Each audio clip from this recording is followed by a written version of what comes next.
กุศลสวัสดีครับ อย่าหลงวังวนคิดสร้างกุศลผลบุญยิ่งใหญ่ร่ำรวยล้นฟ้าจำไว้เถิดว่าไม่ช้าต้องตายศีลธรรมชี้นำสุขใจยามตายจะได้หลับตา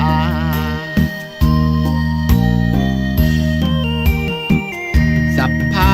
ทานังธรรมะทานังชินาติได้ฟังเพลงนี้เชิญเถิดน้องพี่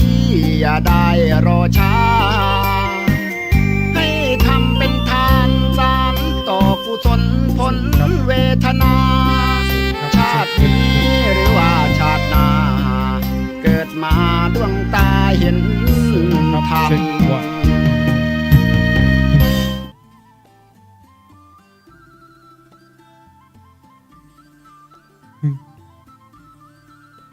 สวัสดีครับสวัสดีครับหายอ่ะสายมันขาดกันว่ะ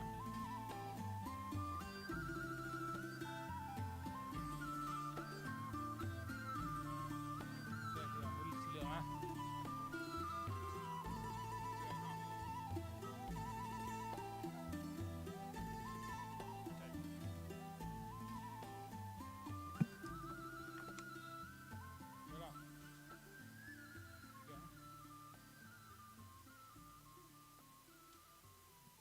สวัสดีครับสวัสดีครับเช็ควันชื่อสวัสดีครับเช็คฮัลโหลฮัลโหลเช็ควันสวัสดีครับเช็คเฮ้เฮ้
ๆ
เจ้าก็ขอกราบนมัสการพระคุณเจ้านะเจ้าพระเถระทุกโนเถระทุกรูปทุกพระองค์นะเจ้าที่อยู่ที่ตรงนี้แล้วก็ขอสวัสดีนะเจ้าทางพ่อแม่พี่น้องทุกท่านนะเจ้าเนาะที่จะมาร่วมกิจกรรมฟังเทศในวันนี้ร่วมกับเทศบาลตำบลสุเทพของเฮานะเจ้าก็ช่วงเวลาที่กำลังรอพิธีการอยู่นี้นะเจ้าเนาะเจ้าจะขออนุญาตนำเรียนคร่าวๆเกี่ยวกับกำหนดการนะเจ้าที่จะมีในวันนี้ว่าเราจะมีอย่างพ้องยาใดนะเจ้าโครงการธรรมะสัญจรซึ่งเทศบาลตำบลสุเทพเขาได้จัดทุกปีเป็นประจำนะเจ้าปีนี้ก็เช่นเดียวกันเขาจะจัดอยู่2 ครั้งนะเจ้าโดยการประชุมของทางคณะสงฆ์เทศบาลตำบลสุเทพของเฮานะเจ้าลงมติกันว่าเฮาจะจัด2 ครั้งครั้งแรกก็คือวันนี้นะเจ้าคือวันที่2 กันยายนนะเจ้าแล้วครั้งที่2เฮาจะจัดกันที่วัดโป่งน้อยในวันที่25 กันยายนนะเจ้าที่วัดโป่งน้อยเวลา6 โมงเย็นเนอเจ้าเจิญจวนพ่อแม่พี่น้องอีป้อยแม่ทั้งหลายญาติโยมนะเจ้าเนาะไปร่วมกันที่นู่นอีกครั้งหนึ่งนะเจ้าแต่สำหรับในวันนี้วันที่2เราจะเริ่มเจ้าน้อยก็คือบ่ายโมงเกินนะเจ้าเนาะช่วง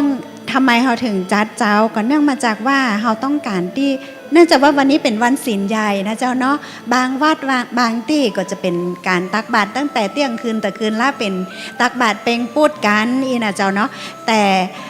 ในส่วนของเทศบาลของเราบ่ได้จัดนะคะเนาะบางวัดบางหัววัดปั้นจัดกันเองอีกก็มีหลายๆที่นะเจ้าพี่น้องศรัทธาเจ้าพูดของเขาเพิ่นก็จะจัดกันนะเจ้าสำหรับกำหนดการในวันนี้นะเจ้าอันดับแรกถ้าท่านพ่อแม่พี่น้องมาถึงแล้วนะเจ้าก็ขอรบกวนอีป้อยแม่นะเจ้าท่านพี่ป้าน้าอาทั้งหลายนะเจ้าช่วยลงทะเบียนก่อนเขาจะมีจุดฮับลงทะเบียนอยู่ตังรูปนะเจ้าตรงที่เต็นท์ฮับลงทะเบียนลงชื่อนิดนึงเนาะเพื่อที่จะประกอบการโครงการให้มันสมบูรณ์แบบมากยิ่งขึ้นนะเจ้าเนาะว่าใครมาร่วมกิจกรรมของเขาพ่ออย่างนี้นะเจ้า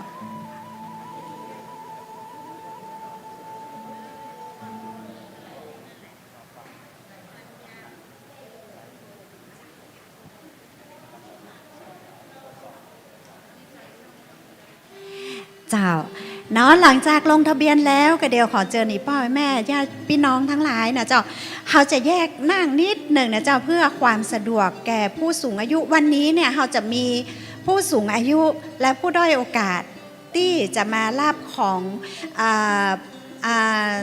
เปิ้ลท้องอย่างฮะของแจกเนาะสำหรับที่จะดูแลเปิ้ลนะจ๊ะเนาะซึ่งได้รับการอนุเคราะห์ทางจากเจ้าอาวาสวัดล่ำเปิงท่านให้ความเมตตานะเจ้าว่าเพื่อตั้งเทศบาลไปดูล้อว่าผู้ด้อยโอกาสในบ้านเฮาเนี่ยในตำบลเฮามีไผ่พ่องอย่างใดนะเจ้าท่านจะแจกข้าวสารนะเจ้าจะร่วมทำบุญตรงนี้นะเจ้าเนาะท่านก็มีข้าวสารมาแจกจ่ายให้กับผู้ด้อยโอกาสตำบลเฮาอยู่150 ชุดเพราะฉะนั้นในวันนี้ท่านมาถึงถ้าจะเห็นว่าเราจะมีตัวเลขติดอยู่ว่าทางฝากนี้นะเจ้าจะมีตัวเลข1 ถึง 150ติดเก้าอี้ไว้อยู่นะเจ้าแต่ในส่วนของโซนนี้จะมามีตัวเลขติดเพราะฉะนั้นถ้าพ่อแม่มาถึงแล้วนะเจ้าเนาะถ้าท่านบริหารการประสานถ้าท่านมาในนามของผู้มีจิตศรัทธาในการมาฟังเทศฟังธรรมร่วมกับเทศบาลเฮานะเจ้าร่วมกับคณะสงฆ์เฮาเจิญท่านนั่งทางซีกนี้นะเจ้าถ้าซีกขวาของท่านนะเจ้าเนาะเก้าอี้สีฟ้าซีกขวาที่มามีตัวเลขติดไว้นะเจ้าเนาะแต่ถ้าท่านพ่อแม่พี่น้องท่านใดที่ได้รับการประสานงานก่อนล่วงหน้าว่าเฮ้พ่อแม่มารับข้าวสารเตยเนอร์นะเจ้าก็เฮาก็จะนั่งตรงที่มีหมายเลขนั่งตรงไหนก็ได้นะเจ้าหมายเลขอันใดก็ได้เอาที่เปิงใจแต่ตัวเลขตะวันมันผ่านไปแล้วนะเจ้าเนาะค่ะเอาตัวเลขที่เราเปิงใจนั่งตรงไหนก็ได้เพราะว่าที่เราทำตัวเลขติดไว้เพื่อที่จะง่ายต่อการที่จะรับข้าวสารตอนช่วงท้ายของพิธีการของเราในวันนี้นะเจ้าค่ะถ้าท่านไม่ได้มีชื่อในส่วนของ การรับข้าวสารเจิญท่านนั่งทางด้านซีกซ้ายของน้องน้อยนะเจ้าแต่ถ้าท่านมีจื้อก็ท่านสามารถนั่งทางด้านนี้ได้เลยนะคะเนาะสำหรับต้นเงินที่ทางพ่อแม่พี่น้องหันอยู่เนี่ยนะเจ้าคือจะมีพี่น้องศรัทธาหัววัดต่างๆในพื้นที่ของเราหรือนอกพื้นที่นะเจ้าก็จะมีทำต้นเงินมาตัวอันนี้เป็นวัตถุประสงค์ของการจัดงานในวันนี้นะเจ้าเนาะเพราะว่าเราต้องการที่จะหาทุนนะเจ้าสมทบกองทุนทางคณะสงฆ์เทศบาลตำบลสุเทพของเราเอาไปไว้ใจสำหรับกิจกรรมของสงฆ์หรือว่าดูแลพระสงฆ์ที่เวลาเจ็บไข้ได้ป่วยหรือว่ามีกิจกรรมที่ต้องการใช้นะเจ้าเราก็ต้องการที่จะมีใช้เงินกองทุนตัวนี้นะเจ้าค่ะเจิญค่ะแม่ค่ะเจ้าเนาะเขาต้องการที่จะสร้างกองทุนตัวนี้ขึ้นมาเพื่อให้ทางคณะสงฆ์บริหารจัดการใช้จ่ายดูแลกับกลุ่มพระสงฆ์ในพื้นที่ของเขาอีนะเจ้าเพราะนั้นถ้าในส่วนของต้นเงินมาถึงก็สามารถเอามาวางตรงจุดทางด้านขวามือทางด้านซ้ายมือตรงนี้ได้เลยนะคะแล้วถ้าเกิดท่านผู้มีจิตศรัทธาทั้งหลายถ้าเกิดอยากจะสมทบก็ยินดีนะเจ้าท่านสามารถมาร่วมทำบุญตรงนี้ได้นะเจ้าค่ะสำหรับกิจกรรมในวันนี้นะเจ้าพอเวลาสวัสดีค่ะเวลาบ่ายโมงปุ๊บเนี่ยนะเจ้าทางคณะพี่น้องศรัทธามาถึงแล้วนะเจ้าท่านประธานซึ่งได้แก่ท่านนายกเทศมนตรีนะเจ้าท่านธัญศักดิ์แสงสีจันทร์นะเจ้าจะเดินทางมาถึงประมาณบ่ายโมงครึ่งนะเจ้ากำหนดการเราก็จะได้เริ่มต้นขึ้นนะเจ้าเนาะโดยท่านประธานก็จะมีการ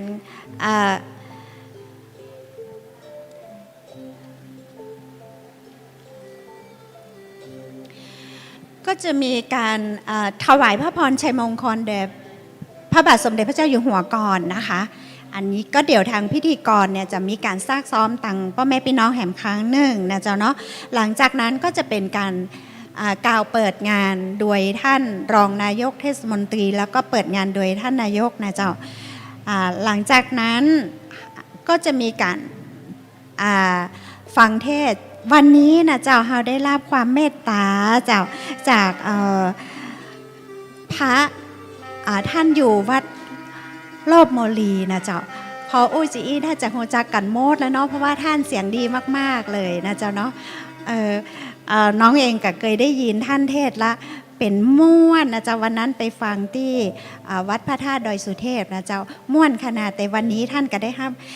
ฮาก็ได้รับความเมตตาจากท่านนะเจ้าท่านจะมาเทศให้เฮาได้รับฟังกันนะเจ้าท่านผู้นั้นก็คือท่านพระครูประหลัดชีนวัตรนะเจ้าค่ะก็พอท่านเทศเสร็จเรียบร้อยถวายการเทศหมดเสร็จนะเจ้าหลังจากนั้นก็ท่านเจ้าว่าท่านวัดล่ำเปิงท่านก็จะมีการแจกข้าวสารแก่พี่น้องชาวบ้าน150คนโดยกันในวันนี้นะเจ้าหลังจากนั้นก็จะเป็นการกล่าวสัมโมทยียกถาแก่พี่น้องญาติโยมทั้งหลายนะเจ้าพี่น้องจากท่านเจ้าวัดล่ำเปิงนะเจ้าอันนี้คือกำหนดการคร่าวๆสำหรับในวันนี้นะเจ้าค่ะก็ช่วงนี้นะเจ้าสำหรับอาหารว่างน้ำแล้วก็ขนมนะเจ้าที่ได้จัดเตรียมไว้ให้ท่านนะเจ้าเนาะท่านสามารถหยิบทานได้เลยนะเจ้าเนาะแล้วในส่วนของห้องน้ำมีอยู่สองฝากด้วยกันนะเจ้าทางด้านนี้ท่านก็สามารถไปใจบริการได้นะเจ้าแล้วก็ทางด้านล่างตรงนี้ด้านขวามือนะเจ้าทางด้านนี้ก็จะมีบริการอยู่นะเจ้าเนาะฟังเทศฟังธรรมไปนะเจ้าอยากจะเข้าห้องน้ำห้องท่าท่านก็สามารถลุกไปใช้บริการได้นะเจ้าแล้วก็ในส่วนสำหรับท่านที่มาใหม่นะเจ้าหลังลงทะเบียนแล้วนะเจ้าเนาะถ้าท่านมีชื่อในการรับของบริจาคจากท่านเจ้าวาดวัดล่ำเปิงนะเจ้า ท่านก็สามารถเลือกนั่งได้ตามตัวเลขที่มีอยู่นะเจ้าตามเก้าอี้ที่มีหมายเลขติดไว้นะเจ้าแต่สำหรับท่านที่บ่ได้มาฮับของก็สามารถนั่งได้อีกซีกหนึ่งนะเจ้าเนาะทางด้านขวามือนะเจ้าขวามือของท่านนะเจ้าเนาะค่ะอากาศอาจจะอบอ้าวน้อยนะเจ้าเนาะแต่ว่านี่จะเย็นๆนะเจ้าก็ภาวนาอยู่แต่ว่าวันพรุ่งนี้เราจะเจอฝนก็แฮ่อีน่ะก็ปรากฏว่าอันนี้เป็นนับว่าเป็นหน้าบุญเลยนะเจ้าน้องเขาทีมงานกังวลมาน้อยเลยแต่ว่านะเจ้าเนาะกังวลมากๆเลยว่าฝนตกแล้วเราจะต้องเจอฝนกันก่ออีนะเจ้าแต่ก็เป็นอย่างที่ภาวนานะเจ้าเนาะว่าขอเตอเนาะวันธรรมสัญจรของพี่น้องเดินทางมาฟังเทศน์ฟังธรรมด้วยกันบ่เฮือเปียกฝนนี่นะเจ้าแต่ปรากฏว่าเฮาก็วันนี้แดดจ้าเพราะฉะนั้นมันจะอบอ้าวไปหน่อยนะเจ้าก็ต้องจะพยายามนะเจ้ามีพัดลมอยู่ตามมุมต่างๆอาจจะบ่ทั่วถึงนะเจ้าเนาะอาจจะบ่ทั่วถึงนะเจ้า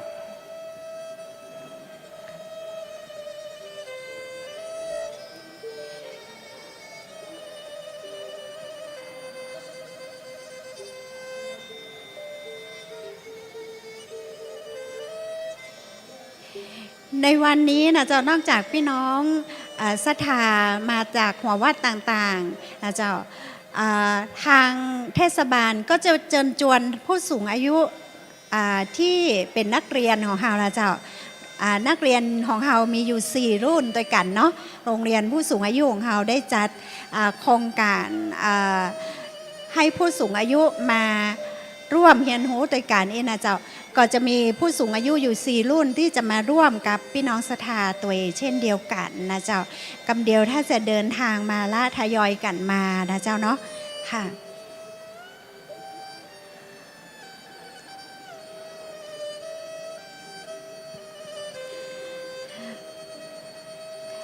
โครงการธรรมะสัญจรนี้นะเจ้านับว่าเป็นโครงการที่ทางท่านนายกเทศมนตรีตำบลสุเทพของเรานะเจ้าให้ความสำคัญอย่างยิ่งเลยนะเจ้าปีหน้าก็มีแหมเนอะปีหน้าน่าจะจัดสักประมาณ4 ครั้งเจ้าเนาะปีนี้มันมาจัดจ้าไปน้อยเจ้าเราก็จัดได้2 ครั้งแต่ปีหน้าก็ตั้งงบประมาณไว้เหมือนกันเขาน่าจะจัดอยู่4 ครั้งนะเจ้าก็เชิญชวนไว้ล่วงหน้าเนาะยังได้ก็แล้วแต่มาวันนี้แล้ววันที่25ที่จะถึงนี้ก็ไปร่วมกันแหมนะเจ้าเนาะไปร่วมกันแหมวันที่25นี่องค์เทศจะเป็นทางเจ้าได้รับการความเมตตาจากทางวัดจอมตองนะคะเนาะวัดจอมตองนะคะแต่น่าจะเป็นท่านน้องน้อยอาจจะจำชื่อท่านผิดนะคะเนาะ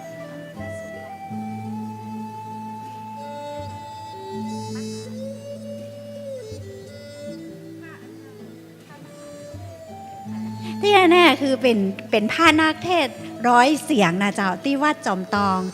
น้องเชื่อว่าท่านคงจะคุ้นเคยเป็นอย่างดีนะเจ้าเราไปฟังท่านมาเทศน์เนาะร่วมกันในวันที่25 กันยายนที่ถึงนี้ที่วัดโป่งน้อยนะเจ้าที่วัดโป่งน้อยเวลา6 โมงเป็นต้นไปนะเจ้าค่ะ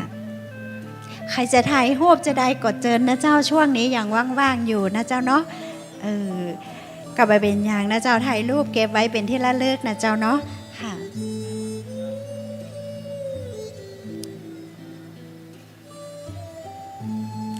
ถ้าขาดตกบกพร่องอย่างต้องขอสุมาตัวนะเจ้าเนาะขึ้นมาตรงบนนี้ทางผู้สูงอายุอาจจะอิดน้อยนะเจ้ามันเป็นขั้นใดสูงชันนิดนึงนะเจ้ากังวลอยู่แต่ก็ทราบว่าผู้สูงอายุตำบลสุเทพเขาแข็งแรงมากๆเลย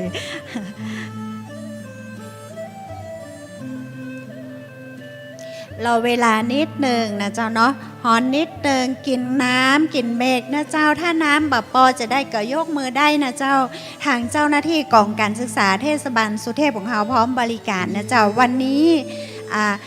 กองการศึกษายกทีมงานมาเลยนะเจ้าค่ะก็จะมีนักวิชาการ เจ้าหน้าที่ฝ่ายต่างๆจริงๆอู้ว่าเป็นกองก็ดูเหมือนจะนาคเนาะแต่ที่แท้แล้วมีแค่5ชีวิตต่ออันนะเจ้าที่อยู่กองการศึกษาแต่ก็เต็มใจที่จะบริการพี่น้องประชาชนตำบลสุเทพอย่างยิ่งนะเจ้าค่ะวันนี้ทีมงานของเรามาร่วมกับทางคณะสงฆ์นะเจ้ามาจัดสถานที่ไว้รองรับท่านตั้งแต่เจ้านะเจ้าค่ะแต่หากว่าบกพร่องตรงไหนอย่างไรก็ต้องขออภัยท่านตัวยนะเจ้าครั้งนี้สิ่งที่จะต้องขอบคุณมากๆเลยก็คือสถาบันมูลนิธิแห่งนี้นะเจ้าที่ดูแลทุกอย่างเลยนะคะอุปกรณ์ต่างๆคอยบริการฮอร์โมนเลยแล้วก็น้ำท่านะคะแล้วตลอดจนถึงอาหารว่างทางมูลนิธิก็สนับสนุนให้กับพี่น้องประชาชนของเฮาตัวนะคะอันนี้ต้องขอกราบขอบพระคุณทางมูลนิธิเป็นอย่างยิ่งเลยนะเจ้าที่ให้ความกรุณาในส่วนของเทศบาลของเฮาแล้วก็ทางคณะสงฆ์เฮาตัวนะเจ้าค่ะ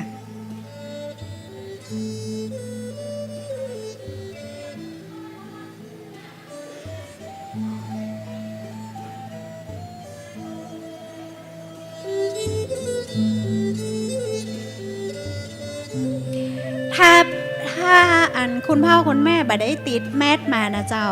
ถ้าบ่ได้ติดผ้าแมสมาก็สามารถขอได้นะเจ้าในส่วนของเดี๋ยวจะมีเจ้าหน้าที่ทางกองสาธารณสุขของเรานะเจ้ามาบริการนะเจ้าก็ถ้าหมอมีก็สามารถขอได้นะเจ้ามามีบริการแจกเฮือตัวนะคะเนาะช่วงนี้เป็นช่วงที่บ้านเมืองเฮาแบบปกตินะคะเนาะเขาต้องดูแลตนเองดูแลเพื่อนดูแลสังคมนะเจ้าเนาะเพราะฉะนั้นในการจัดเก้าอี้ที่นั่งอย่างก็แล้วแต่ก็จะพยายามที่จะยึดแนวทางของกระทรวงสาธารณสุขเป็นหลักนะเจ้าเก้าอี้ก็จะห่างเท่าที่เขาสามารถทำได้นะเจ้าเนาะค่ะก็ขอเชิญชวนนะเจ้าสำหรับพ่อแม่พี่น้องที่มาถึงแล้วนะเจ้าหาที่นั่งได้ที่นั่งที่สะดวกสบายสำหรับอีพ่ออีแม่นะเจ้าเนาะมาฟังเทศฟังธรรมด้วยกันนะเจ้า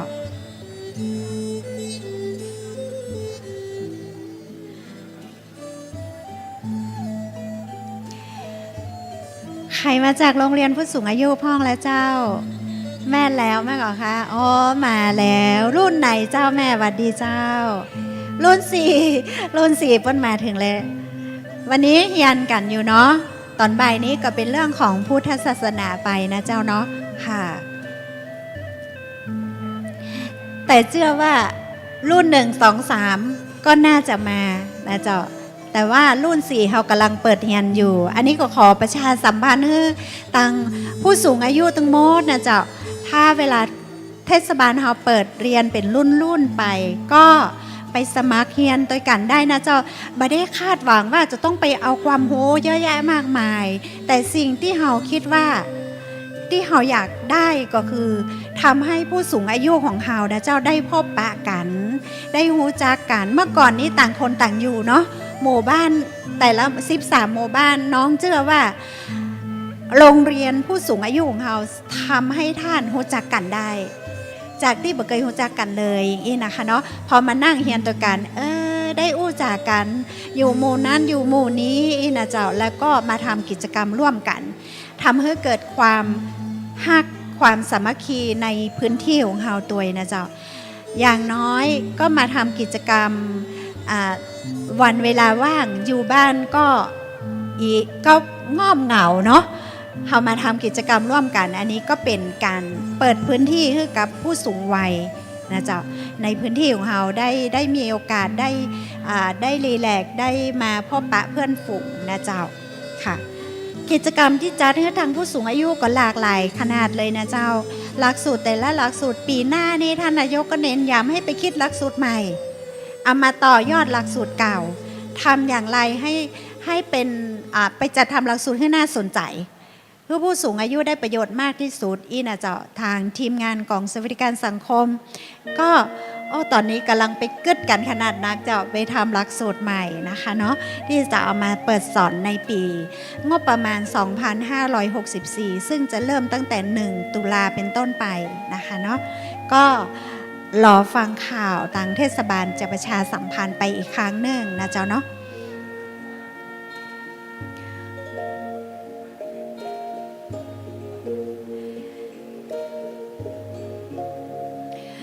เจ้าสำหรับพ่อแม่พี่น้องที่เดินทางมาถึงแล้วนะเจ้าเนาะรบกวนลงทะเบียนนิดนึงนะเจ้าเพราะว่าทางเจ้าอาวาสวัดป่าแดงท่านจะต้องทำเอกสารรายงานไปให้ตังเทศบาลทางหนึ่งแหมทางหนึ่งก็คือต้องทำหลักฐานไว้ให้กับผู้ตรวจสอบนั่นก็คือสตง.นั่นเองสตง.เวลาลงตรวจสอบงบประมาณในส่วนของเงินอุดหนุนเปิ้ลจะลงตรวจสอบที่วัดเลยนะคะเปิ้ลจะไม่ได้ตรวจสอบที่ท้องถิ่นเนื่องมาจากว่าการในเรื่องของการใช้จ่ายเงินมันจะมีหลายหมวดแต่โครงการธรรมะสัญจรของเฮานี้เป็นหมวดเงินอุดหนุนเฮาก็อุดหนุนเงินลงไปให้ทางคณะสงฆ์ซึ่งทางเจ้าวาดวัดป่าแดงนะเจ้าท่านก็เมตตานะเจ้ารับเป็นเจ้าภาพในการที่จะเอาเม็ดเงินไปลงที่ท่านแต่ท่านก็กระจายไปตามจุดที่เราจัดงานแต่ละจุดนะคะแล้วทางวัดป่าแดงก็รับอาสาในการที่จะทำเอกสารไว้เพื่อการตรวจสอบแห่งครั้งหนึ่งนะเจ้าอันนี้ก็ต้องขอกราบขอบพระคุณทางท่านเจ้าวัดป่าแดงตัวที่ท่านเมตตานะเจ้าเป็นธุระให้กับคณะสงฆ์ของเฮาแล้วก็เพื่อการเผยแพร่พุทธศาสนาไปในตัวโดยนะเจ้าเนาะอีกอย่างหนึ่งก็เป็นการได้จัดกิจกรรมให้พี่น้องในตำบลสุเทพของเฮาได้มาฟังเทศน์ฟังธรรมร่วมกันในวันสำคัญแบบนี้นะเจ้าค่ะ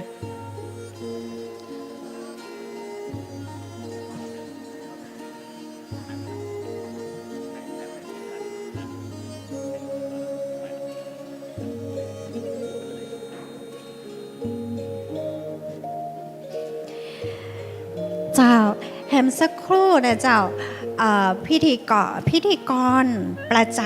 ำงานนี้นะเจ้าก่อนน่าจะเดินทางมาถึงตอนนี้เขาอู้จากันไปเล่นก่อนเนาะอู้กันม่วนไปก่อนเนาะได้บางท่านหลายท่านอาจจะสงสัยว่าคนที่อู้ท่านเหมือนเคยหันหน้ามาจากไหนจะได้หายเนาะกูเตี่ยมาหารสักเตี่ยนะเจ้าก็ขออนุญาตแนะนำตัวนะเจ้าเนาะข้าเจ้าชื่ออรุณรัตน์ยะอนันต์นะเจ้ามาดำรงตำแหน่งผู้อำนวยการกองการศึกษาเทศบาลตำบลสุเทพนะเจ้าแม่บอกว่าแม่ว่าแล้วเจ้าสำหรับโรงเรียนผู้สูงอายุอาจจะคุ้นหน้าคุ้นตาหรืออาจจะคับคานะเจ้าเพราะว่า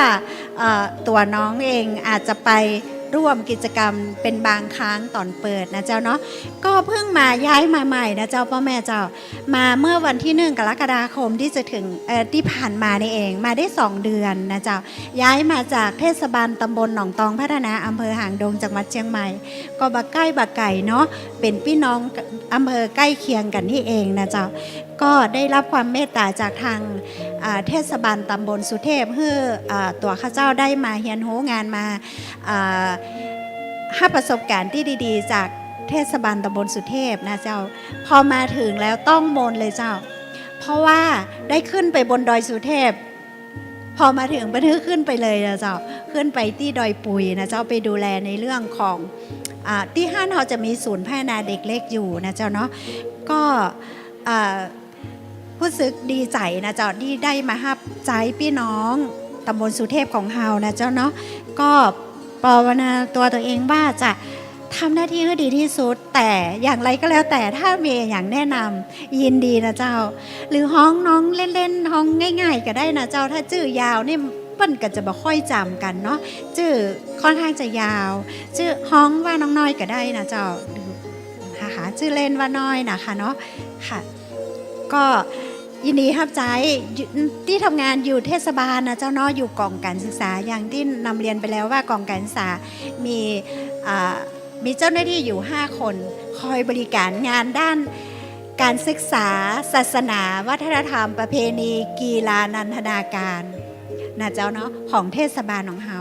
นะเจ้าเรื่องการศึกษาทำอย่างพ้องเทศบาลตำบลสุเทพเฮาบ่มีโรงเรียนที่เจ้า แต่เรามีโรงเรียนเรามีศูนย์พัฒนาเด็กเล็ก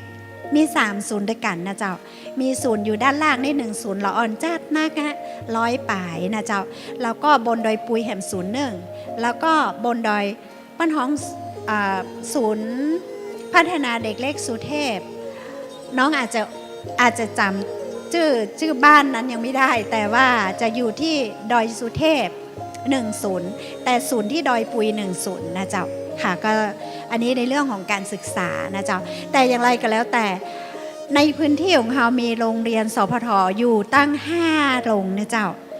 ตั้งเทศบาลสุเทพของเราเนี่ยถึงแม้ว่าบ่ได้มีโรงเรียนแต่เราทำงานร่วมกับคุณครูนะเจ้าคุณครูในโรงเรียน5โรงนี้ท่านนายกได้ให้การสนับสนุนงบประมาณทุกโรงเรียนในพื้นที่ของเรานะเจ้าเราทำงานร่วมกันอย่างเข้มแข็งนะเจ้าเราบ่ได้แยกว่าอันนี้เป็นโรงเรียนท้องถิ่นอันนี้เป็นโรงเรียนสพทอีนะเจ้าเราจะทำงานร่วมกันอยู่นะเจ้าเนาะค่ะอันนี้ในส่วนของงานด้านการศึกษานะเจ้าในส่วนงานด้านศาสนานะเจ้า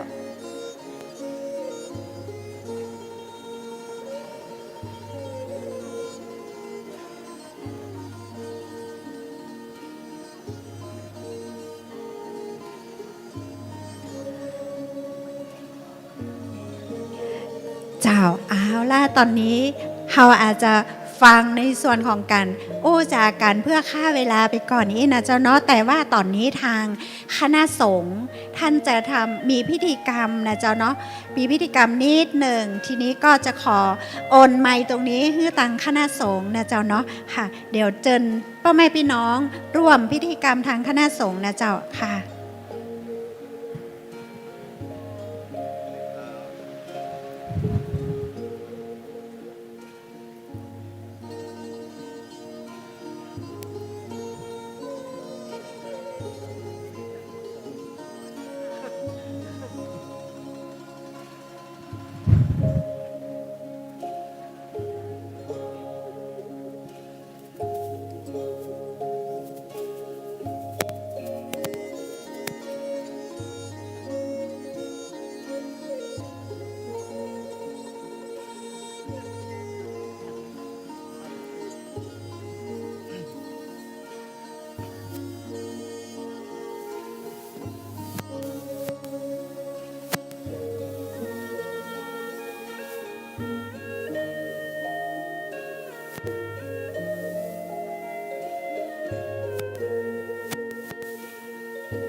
สักเคกาเมจะโลเปกิลิสิกาลตาเตจันตาลิเควิมาเนทิเปลเตจะคาเมตะลุนาคาหาเนเคหาวตุมิเคเตปุมมาตาตโยจาตุโลกาปาลาจาญามาลาจาอินโตเวสุวรรณลาจาอาลิญาเมตไตโยโพธิสัตตาวากาตโยอาลิญาสาวกาจาปูจุจนากัลยานังจาสัมมาทิฏฐิเยวะพุทเทปัสสนาธัมเมปัสสนาสังเคปัสสนาพุทเทสัคลวาธัมเมสัคลวาสังเคสัคลวาอิโตทายะโตญาวะปลัมปลาอิมาสมิงสุจักกาวาเลสุเทวตายังมุนิวลาวจานังสาทะโวโนสุนันตุสุนันตุพลโตเทวสังขายโยดุลาเทวดาเจ้าจุตนจุองค์คือปัญญาตาตาลาตาตนหักษายังทิศาหนตะวันออกก็ดีปัญญาวิลุนหากาตนหักษายังทิศาหนใตก็ดีปัญญาวิลูปคาตนหักษายังทิศราซาหนตะวันตกก็ดีปัญญากุเวลาตนหักษายังทิศาหนเหนือก็ดีปัญญาอินตาเจ้าฟ้าตนเป็นเจ้าเป็นใหญ่แก่เทวดาในสวงสวรรค์จันฟ้ามีเต้าตั้งสี่เป็นเก้าเป็นประธานปลายต่ำใจมีเต้าวาลุณาและนางธรณีเป็นที่สุดบัดนี้ไม่มีมูลนิธิสถาบันครูบาเจ้าศรีวิจัยจักกะทำบุญเทศในตีกากาลบัดนี้ยามนี้ขออาราธนาเจ้าตั้งหลายย่ายตีนติบลงมาหับเอาเสียงสักการะปูจามนผุงนี้อันมุลลาสถาเจ้าคาตั้งหลายได้ป่ำเปงจำสินกินตาลมามากน้อยเต่าใดก็ดีขอถวายส่วนบุญอันนี้ไปเตรียมยังส่งปานเจ้าตนประเสริฐกับนางนาไทยแม่ธรณีผู้เป็นสักขีญาติน้ำหมายตาลขอจุงมานุโมทนาเย็นดีซึ่งหาเขาเจ้าตั้งหลายแล้วขอเจ้ากุศลป้าเสดจุองค์ได้มาปกปักรักษายังเขาเจ้าตั้งหลายหมายมีพ่อแม่พี่น้องปู่ปาหน้าเอาอาญาติกาลูกเต่าหลานเลนตาสีตาสาจ้างมาหัวควายเป็ดไก่หมูหมาของเลี้ยงแห่งเขาเจ้าตั้งหลายจูงฮือป้นจากกังวลอวนตาลายนางนาไทยเมธรณีสาลีกุตาอามาตนจำบุญและจำบาปจุงกำลาบมารไล่จันไลจุงได้หลีกผีเว้นจากเขตบ้านแดนเมืองแล้วของเขาเจ้าตั้งหลายได้อยู่เย็นเป็นสุขสวัสดีอย่าได้เจ็บไข้ได้หนาวจุงป้นจากไปญะทั้งมวลประกอบไปด้วยข้าวของเงินคำแก้วแหวนแสนสิ่งข้าวเปียกข้าวสารปล่ำพ้อมบัวละมวนตามกรรมกรรมปาตนานั่นจุงจังมีเตียงแต่ดิลีปุริมาสมิงที่สาผาเคกาเยมังลักกันตัวหังวันตามิสัพพทายันตังสันตังป้าทางอาภิสวหายยาปุริมาสมิงที่สาผาเคกาเยมังลักกันตัวหังวันตามิสัพพทายันตังสันตังป้าทางอาภิสวหายยาปุริมาสมิงที่สาผาเคกาเยมังลักกันตัวหังวันตามิสัพพทายันตังสันตังป้าทางอาภิสวหายยาตากินามาสามิงที่สาผาเคกาเยมังลักกันตัวหังวันตามิสัพพทายันตังสันตังป้าทางอาภิสวหายยาตากินามาสามิงที่สาผาเคกาเยมังลักกันตัวหังวันตามิสัพพทายันตังสันตังป้าทางอาภิสวหายยาปุริมาสามิง ที่สาภาเกกาญิมังละกันตัวหังวันตามิสัพพทายันตังสันตังปะทังอาภิสวหายาปัจจิมาจามิงที่สาภาเกกาญิมังละกันตัวหังวันตามิสัพพทายันตังสันตังปะทังอาภิสวหายาปัจจิมาจามิงที่สาภาเกกาญิมังละกันตัวอาหังวันตามิสัพพทายันตังสันตังปะทังอาภิสวหายาปัจจิมาจามิงที่สาภาเกกาญิมังละกันตัวหังวันตามิสัพพทายันตังสันตังปะทังอาภิสวหายาอุตลมัสสามิงที่สาภาเกกาญิมังละกันตัวหังวันตามิสัพพทายันตังสันตังปะทังอาภิสวหายาอุตลมัสสามิงที่สาภาเกกาญิมังละกันตัวหังวันตามิสัพพทายันตังสันตังปะทังอาภิสวหายาอุตลมัสสามิงที่สาภาเกกาญิมังละกันตัวหังวันตามิสัพพทายันตังสันตังปะทังอาภิสวหายาอุปริมัสสามิงที่สาภาเกกาญิมังละกันตัวหังวันตามิสัพพทายันตังสันตังปะทังอาภิสวหายาอุปริมัสสามิงที่สาภาเกกาญิมังละกันตัวหังวันตามิสัพพทายันตังสันตังปะทังอาภิสวหายาอุปริมัสสามิงที่สาภาเกกาญิมังละกันตัวหังวันตามิสัพพทาสิทธิกิจจังสิทธิกัมมังสิทธิกาลิญาตถาคโตสิทธิเตโชจโยนิจังสัพพสิทธิปัสสิทธิเมสาธุสาธุสาธุ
เจ้า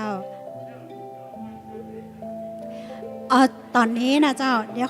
ขออนุญาตทำความเข้าใจหน่อยนะเจ้าตะกี้ตะกี้น้อง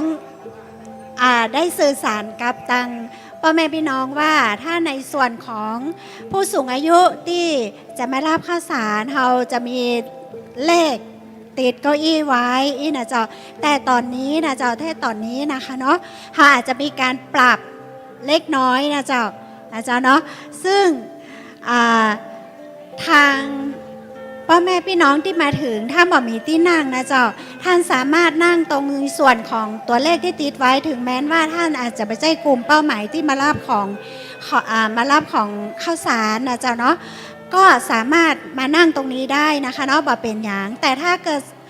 มาแล้วที่นั่งเต็มนะเจ้าศาลาทางด้านขวามือของท่านนะเจ้าเนาะเฮาก็จัดที่นั่งรองรับไว้อยู่นะเจ้าเนาะถ้าสะดวกตั้งไหนก็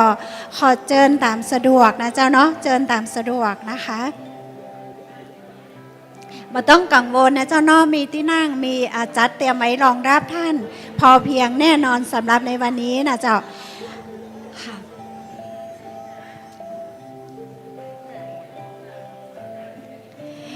แล้วก็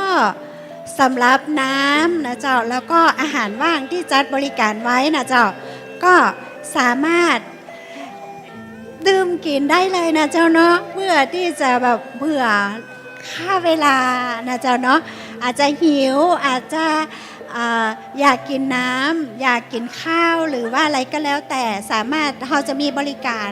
น้ำแล้วก็ของว่างวางไว้ที่เก้าอี้ไว้บริการตังพ่อแม่พี่น้องอยู่นะเจ้าเนาะเพราะฉะนั้นก็เลือกที่นั่งได้แล้วก็สามารถหยิบกินได้นะเจ้าถ้าใครต้องการน้ำเพิ่มจะใดก็สามารถยกมือได้นะเจ้าหรือท่านจะไปหยิบเองก็ได้อยู่ทางด้านซ้ายมือต่างทางขึ้นนะเจ้าจะมีน้ำบริการอยู่นะเจ้าอันนี้ต้องกราบขอบพระคุณทางมูลนิธิเป็นอย่างสูงนะเจ้าท่านได้สนับสนุนเรื่องของน้ำแล้วก็อาหารว่างในวันนี้นะเจ้าซึ่งมูลนิธิท่านเขาไม่ขอใจสถานที่ก็ยังได้รับความกรุณานะเจ้าในการสนับสนุนน้ำและอาหารว่างไว้บริการพ่อแม่พี่น้องตัวนะเจ้าเนาะค่ะ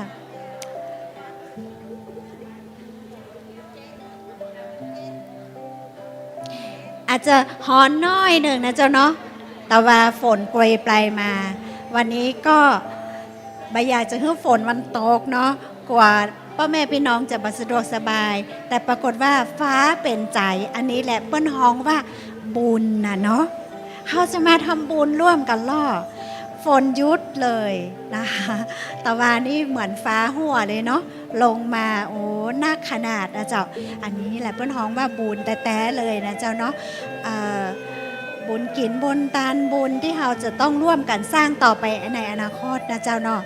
ก็ฟ้าฝนเป็นใจอากาศแดดออกนะเจ้าทำให้การเดินทางของป้าเป็นพี่น้องสะดวกสบายแต่ก็อาจจะมีอบอ้าวบ้างเล็กน้อยเราก็ช่วยกันพัดกันวีคือกันต่อนะเจ้าเนาะอดทนเอานิดหนึ่งก็เดียวเราจะได้ฟังทางท่านนะเจ้าเนาะทางตัวแทนของวัดโลกโมลีนะเจ้าท่านจะได้มา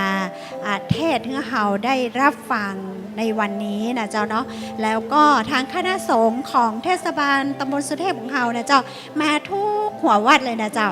วันนี้เนี่ยท่านมองทางด้านซ้ายมือของท่านจะเห็นต้นเงินอยู่นะเจ้าอันนี้ขอเชิญชวนนะเจ้าเนาะพ่อแม่พี่น้องทั้งหลายนะเจ้าถ้าใครมีจิตศรัทธาจะสมทบกองทุนของคณะสงฆ์เราเงินตัวนี้ไม่ได้เอาไปใช้ไหนนะเจ้าเราจะเอามาใช้เกี่ยวกับกิจกรรมของคณะสงฆ์ของเรานะเจ้าในเทศบาลตำบลสุเทพของเรานะเจ้าเนาะทุกวัดถ้ามีกิจกรรมอย่างที่มันจำเป็นเนี่ยทางเงินกองทุนตัวนี้จะเอาไปใช้จ่ายในงานของในกิจของสงฆ์ของเราเพราะฉะนั้นพี่น้องมีจิตศรัทธาจะให้จะหอมจะร่วมทำบุญนะเจ้าเนาะก็สามารถไปร่วมทำบุญได้นะเจ้าทางต้นเงินต้นไหนก็ได้นะเจ้าเพราะว่าพ่อแม่พี่น้องทุกหัววัดได้เอามาร่วมทำบุญด้วยกันในวันนี้นะเจ้าค่ะเป็นที่น่ายินดีอย่างยิ่งเลยนะเจ้า พอมีพี่น้องมา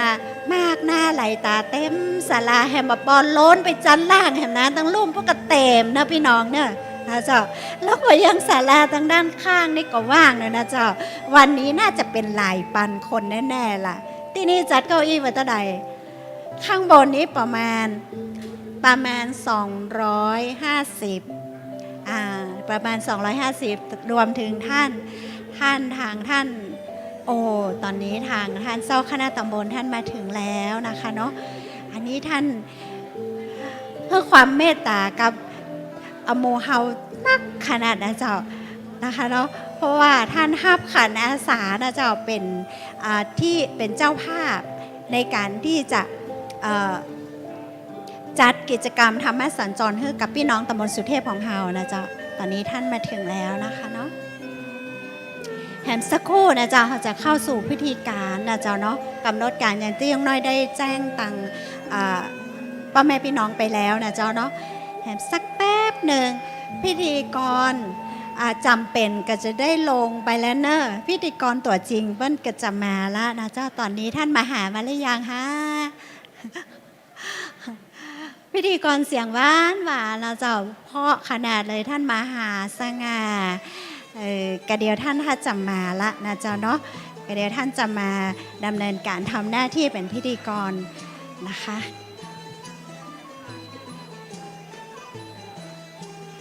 เลือกที่นั่งได้ตามสบายเลยนะเจ้ามีเจ้าหน้าที่บริการอยู่นำโดยท่านผอ.ตุ๊กตานะเจ้าอยู่ทางด้านไผ่มูจักถ้ามามีและก้าวจักก็งามที่สุดละเจ้า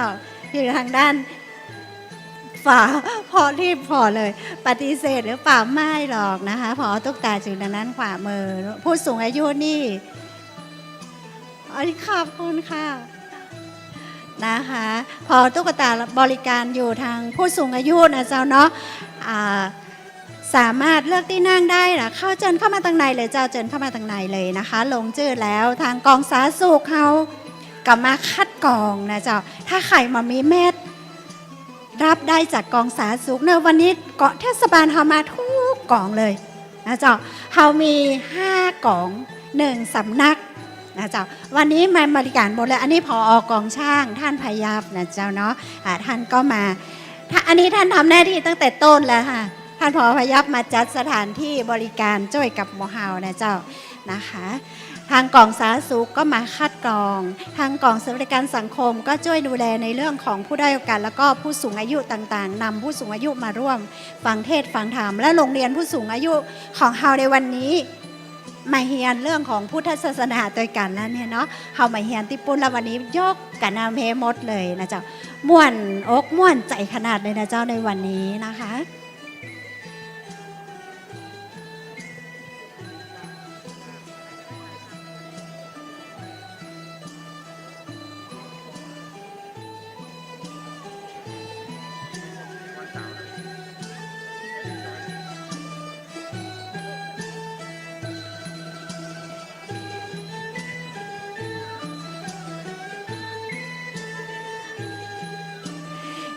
เจ้าก็รออีกสักครู่เดียวนะเจ้ารอเพื่อนๆเฮาเนาะรอเพื่อนๆเฮานะคะรอแป๊บหนึ่งตอนนี้เก้าอี้ยังว่างอยู่บ้างเล็กน้อยจันรูปนี่เต็มหมดแล้วนะข้างๆพวกก็เต็มหมดแล้วน่ะนะเหลือตั้งในได้แหมน้อยหนึ่งนะเจ้ารอแป๊บหนึ่งเดี๋ยวเพื่อนๆมาพิธีการเฮาก็จะเริ่มขึ้นนะเจ้าตอนนี้พิธีกรกำลังกินน้ำมะนาวอยู่บำรุงเสียง รอพิธีกรตัวจริงสักครู่เดียวนะเจ้าเนาะค่ะ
ขอ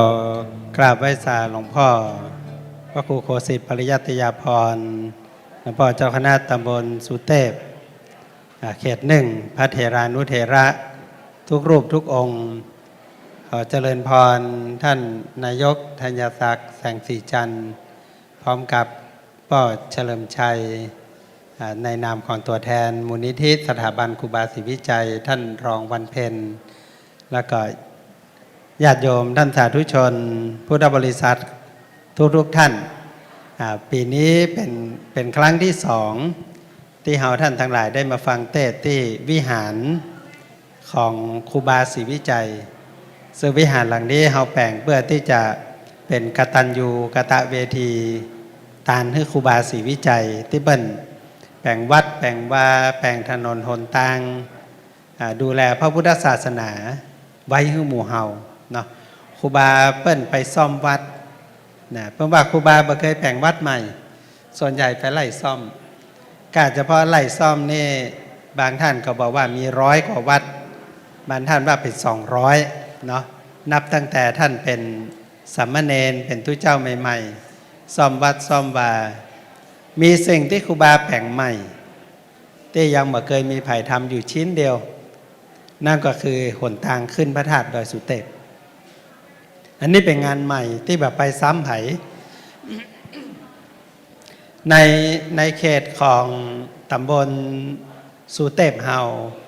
มีวัดที่แปลงใหม่ก็จะมีอยู่3 วัดเนาะแปลงใหม่สมัยครูบานะก็มีวัดศรีโสดามีวัดสกิทาคาปัจจุบันอยู่เป็นสถานีไฟป่าภูพิงเป็นถ้าไผ่เคยเข้าไปพี่น้องลำเปิงได้เข้าไปอยู่เนาะก็จะมีวัดล้างอยู่หั่นวัดหนึ่งนะเป็นซากโบราณสถานแล้วก็ได้รับการปรับปรุงบูรณะมีวิหารน้อยอยู่ที่หั่น1 หลังนะโดยเมตตาของหลวงปู่ทองได้ไปบูรณะเอาไว้นะเป็นวัดสกิทาคามีแล้วก็ปีนี้กรมศิลปากรได้ไปขุดสำรวจวัดที่3อนาคามีถ้าไผ่ขึ้นดอยสุเทพนี่รับตานึกถึงหอดูดาวสิรินธรถ้าเอารถไปจอดที่หอดูดาวสิรินธรนี่จอดตั้งหน้าหนทางนี่นะแล้วก็เลี้ยวไปทางขวาจะมีหนทางขึ้นทางขวามือถ้าลงจากดอยสุเทพมาก็จะอยู่ซ้ายมือจะมีถนนเข้าไปกรมศิลป์ได้ไปขุดสำรวจท่านนายกตอนนี้เจอฐานเจดีย์นะฐานเจดีย์ของวัดอนาคามีนะอันนี้เจอแล้วก็หลวงพ่อวัดพระธาตุดอยสุเทพกำลังเจรจากับกรมศิลป์กับสำนักงานพระพุทธศาสนาว่าถ้าเป็นไปได้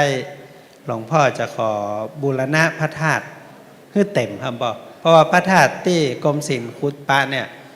มันจมอยู่ในดินหมดละเพราะว่ามันโดนลักขุดนะ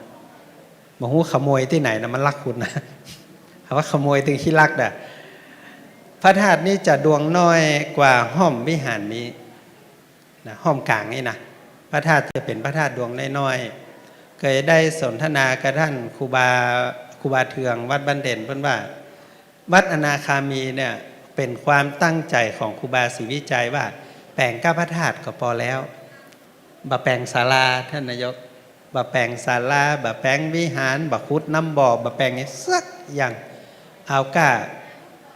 พระธาตุแล้วก็บะฮื้อตุเจ้าไปอยู่ด้วยนะบะฮื้ออยู่แค่2 วัดก็คือวัดโสดากับวัดสกิทาคาวัดอนาคาบะฮื้ออยู่ถามว่าอย่างบะฮื้ออยู่ญาติโยมที่ปฏิบัติธรรมก็จะรู้ว่าเวลาเราปฏิบัติธรรมนี่เราบรรลุธรรมชั้นโสดาบันอันนี้เหมือนบรรยากาศจะเหมือนวัดศรีโสดาเขาเนี่ยมีตึงกินมีตึงตาลมีตึงเล่นตึงม่วนอยู่วัดศรีโสดานี่หมดละกูอย่างมาใส่ส่วนใหญ่มาตาลเนาะเอามาตาลมาใส่บาตรที่หน้าครูบาพระเนรรักษาศีลก็อยู่กับตำบลศึกษาเล่าเรียนอันนี้กับบรรยากาศจะคึกคักหน่อยอยู่ที่นี่นะวัดสกิทาคาก็มีคนอยู่เพราะสามารถไปมาได้ปัจจุบันก็เราจะหันว่าวัดนี้สร้างไว้ใช้เวลาบัดต่างกันที่วัดสกิทาคานี่มีตึงฐานวิหารมีตึงฐานเจดีย์แล้วก็มีฐานกุฏิ อยู่ที่บนวัดสกิทาคาแต่มีอนาคามีอันเดียวมีก้าฐานเจดีย์เพิ่นบอกว่าอนาคามีแปลว่ามาแล้วไปถึงแล้วจะไม่กลับมานะแล้วคนไปถึงอนาคามีตึงบอกปิกแล้วจะต้องต่อไปถึงดอยสุเทพเปิ้นต้องการให้คนที่ไปถึงวัดอนาคามีรู้สึกว่าระบางนั่งย่างหายอิฐที่วัดอนาคามีและเหลียวไปพอทางขวามือหันพระธาตุดอยสุเทพอยู่แห่มกิโลป่ายกับเตียวปิกลงมาสีโซดาแห่ม6-7 กิโลไปต่อข้างหน้าดีกว่าเพราะว่าที่หมายมันอยู่ตำบลแล้วเตียวแห่มกิโลป่ายมาถึง2 กิโลจะถึงอรหันตาแล้วจะเตียวย้อนปิกมานี่โนเวย์ประมาณไม่เอาเพราะนั้นเพิ่นก็เลยแปลงวัดอนาคามีคือมีก้าเฉพาะที่หมายไปนั่งไปไหว้พระพอหายอิฐปุ๊บต้องขจายเตียวต่อขจายเตียวต่อขึ้นไปเพราะไปถึงที่วัดอรหันตาหลายคนบอกว่าอรหันตาคือไม่มีอะไรว่างๆแต่ครูบาเพิ่นบอกว่าที่อรหันตานี่ว่างคือว่างจากโลภะโทสะโมหะบรรยากาศจะเหมือนกับเราไปยืนที่ลานชมวิวแต่ว่านี่มีคนถ่ายรูปลงมาว่าทะเลหมอกดอยสุเทพมันอยู่ตำบลไม่มีอะไรหันเมฆหันหมอกหันฟ้าหันบ้านหันเมืองหันต้นไม้หันกู้สิ่งกู้อย่างอยู่บนดอยสุเทพเตียวขึ้นไปแหมน้อยก็ไปไหว้พระสัมมาสัมพุทธเจ้าแต่ถ้าเตียวลงมาแหมน้อยไผ่มีบุญกินได้กู้อย่างนะไปถึงพระอรหันต์แล้วมีทุกอย่างให้เลือกสรรมีตั้งแต่ลูกจิ้นทอดไปจนถึงข้าวผัดข้าวกะเพราขนมกล้วยทอดกล้วยปิ้งกล้วยสุกผลไม้แม้กระทั่งเครื่องประดับโยมหวยก็มีเอาขึ้นไหมฮะนะมีตั้งแต่อาหารไปจนแผ่วเงินล้านขายอยู่เต็มดอยน่ะเพราะฉะนั้นที่อรหันตะมีทุกอย่างให้เลือกสรรขึ้นอยู่กับว่าไผ่มีบุญนักมีบุญน้อยสามารถกินได้ตามหน้าบุญแต่คนบางคนไปได้เหมือนเปิ้ลแต่บุญไม่มีก็ไปยืนพอเนาะไปไหว้พระธาตุไปยืนพอลานอรหันต์แต่ปิ๊กลงมาหันลูกจีนก่อหันข้าวโพดนึ่งหรอก่อหันกล้วยทอดหรอก่อหันแต่กินได้ก็กินไม่ได้เพราะอะไรไม่มีเงินเหมือนมามีบุญอ่ะหันมัดแต่กินมาได้เพราะฉะนั้นเราต้องมาสะสมบุญเพื่อเลยว่าคนมีบุญเหมือนคนมีเงินถามว่าพอปฏิบัติแล้วได้ทำบุญแล้วทรัพย์สินเงินทองจะนักก่อหมู่เฮาที่นั่งด้วยกันนี่นะเฮาบัตันหันครูบาศรีวิจัยเฮารับตานึกถึงหลวงปู่ทองเด้อหลวงปู่ทองตั้งหน้าปฏิบัติธรรมหลวงปู่ทองไผ่มะขออย่างหมดแต่ลูกศิษย์ใกล้ชิดลองถามหลวงพ่อเจ้าคุณภาวนาเพราะว่าหลวงปู่บ่มีหยังไผ่ว่าหลวงปู่มีเงินบ่มีแต่ถ้าไผ่ไปขอหลวงปู่จะใช้วิธีเหมือนกับครูบาศรีวิจัยเดี๋ยววัน2 วันถามเทวดาแล้วจะบอกให้แต่ส่วนใหญ่หลวงปู่บอกว่าได้นะได้ปุ๊บเนี่ยก็บอกเจ้าคุณประมวลจัดการได้ปุ๊บก็บอกท่านว่าเจ้าคุณภาวนาจัดการบอกศรัทธาญาติโยมทุกอย่างอันนั้นหลวงปู่จึงเป็นผู้ที่เนรมิตได้ทุกอย่างโยมนะบุญเป็นแบบนั้นพอบุญสำเร็จจี้ได้มัดจี้หงยาก็ได้จี้หงเฮียนก็ได้จี้วัดก็ได้จี้พระธาตุก็ได้จี้โบสถ์ก็ได้วิหารก็ได้โยมมันอยู่ในนิมิตหลวงปู่แล้วหลวงปู่มางานที่มูลนิธิครูบาศรีวิจัยนี่สุดท้ายเมื่อปีก่อนเนาะปีก่อนที่หลวงปู่จะมรณภาพอยู่มาเฮาตานที่นี่พอมาถึงปุ๊บหลวงปู่บอกว่าดีใจที่สุดเพราะว่าหลวงปู่มาที่นี่เนี่ยตั้งแต่เริ่มแล้วบอกว่าเฮาจะตานให้ครูบาหลวงปู่ยิ่งหลวงปู่รู้ว่าเฮาจะแปลงวิหารตอนมาวางศิลาฤกษ์ลงเสาเอกหลวงปู่ว่านึกวันในใจว่าจะตั้นหันว่า เพราะวิหารนี่หนึ่งแปลงยากสองแปลงของใหญ่เขาจังเถียงกันมันจะมาแล้วแต่ใช้เวลาปีเดียวเนาะปีเดียววิหารหลังนี้เสร็จหลวงปู่เปิ้นมาถึงเฮากำลังเส่งกันว่าสถานที่นี้เฮาใจชื่อว่าโฮงหลวงขวงครูบาเป็นโฮงหลวงแต่แปลงออกมามันเป็นวิหารเฮากับบักก้าห้องวิหารท่านนายกเพราะเฮากลัววัดศรีโสดาว่ามาแปลงวัดใกล้วัดเปิ้นนี่มันเขตสัมปทานเปิ้นเลยเนี่ยเนาะเนนเปิ้นต้องเตวลงมาบิณฑบาตนะเฮาอย่าเอาเนนมาอยู่เกิดอยู่หน้านี่ละ ดักไซหน้าวัดศรีโสดาเอากลัวท่านพระครูปัญญาว่าเอาก็บอกห้องวัดแต่เมตตาหลวงปู่กำลังโอ้กันว่าตำบลนี่เฮาจะแปลงรูปครูบานั่งอยู่นี่ดีก้าเพราะว่าห้องว่าโฮงหลวงเนาะแต่ไผ่มาก็บอกว่ามันไม่ใช่โฮงนะมันเป็นวิหารเฮาก็ว่าเฮาใส่ชื่อไปแล้วว่าโฮงหลวงหลวงปู่ทองท่านมาปีที่แล้วหลวงปู่บอกว่าหันวิหารหลังนี้แล้วก็ดีใจแต้นแก้วก็มีแล้วแปลงพระประธานเห็นหนึ่งหลวงปู่จี้ไปที่นี่น่ะถามท่านอาจารย์ถามโยมป้อเฉลิมชัยรองผู้ว่าเนี่ยกรรมการกำลังเซ็งกันว่าตกลงจะเอาหูบครูบาตั้งตังบนก็ว่าจะเอาตั้งตังลุ่มก็ว่าจะแกะแปลงไม้แกะสลักไว้ตังบนดีเนี่ยเซ็งกันขนาดนักอ่ะหลายคนก็บอกว่าแปลงครูบาไว้บนก็ได้นะแต่ทรงมันเป็นวิหารแต้นก็เป็นแต้นแก้วเอาครูบานั่งนี่เดี๋ยวครูบาจะแหวกเฮาแก่เนาะเขานึกเหมือนครูบายังอยู่เนาะไผว่าสักเตี้ยเอากูมานั่งบนแต้นแก้วด้วยหลวงปู่มากำเดียวหลวงปู่บอกว่ามีแต้นแก้วแล้วต้องมีพระประธานและพระประธานนี้ต้องเป็นปางตรัสรู้ก็พอดีว่าก่อนหน้าที่หลวงปู่จะมาในพ่อเฉลิมชัยไปกราบครูบาเทืองครูบาเทืองก็ตักมาท่านรองชนะว่าถ้าจะแปลงพระเจ้าพระประธานเอาหน้าพระเจ้าเก้าตื้อเนอะตรงกับหลวงปู่ทองพอดีเพราะนั้นเราก็เลยตกลงกันว่าเราจะแปลงโยมจะแปลงพระประธานตามที่หลวงปู่บอกก็คือปางตรัสรู้ปางนั่งสมาธิละมืนตาแต่ถ้าปางนั่งสมาธินี่เอามือคัดสมาธิเอามือวางซ้อนกันแล้วหลับตาปางสมาธิแต่ถ้าปางตรัสรู้นี่มืนตาหน้าตาจะออกเหมือนพระเจ้าเก้าตื้อจะแปลงนะโยมนะแต่วันนี้ยังมาแปลงเด้อเขาก็เลยเอาหูปมาตั้งไว้ก่อนเนาะอันนี้ไม่ใช่นะโยมนะอันนี้หูปพระสิงห์หูปพุทธสิหิงพระสิงห์หนึ่งแต่ที่เขาจะแปลงนี่เป็นพระสิงห์สามตอนนี้กำลัง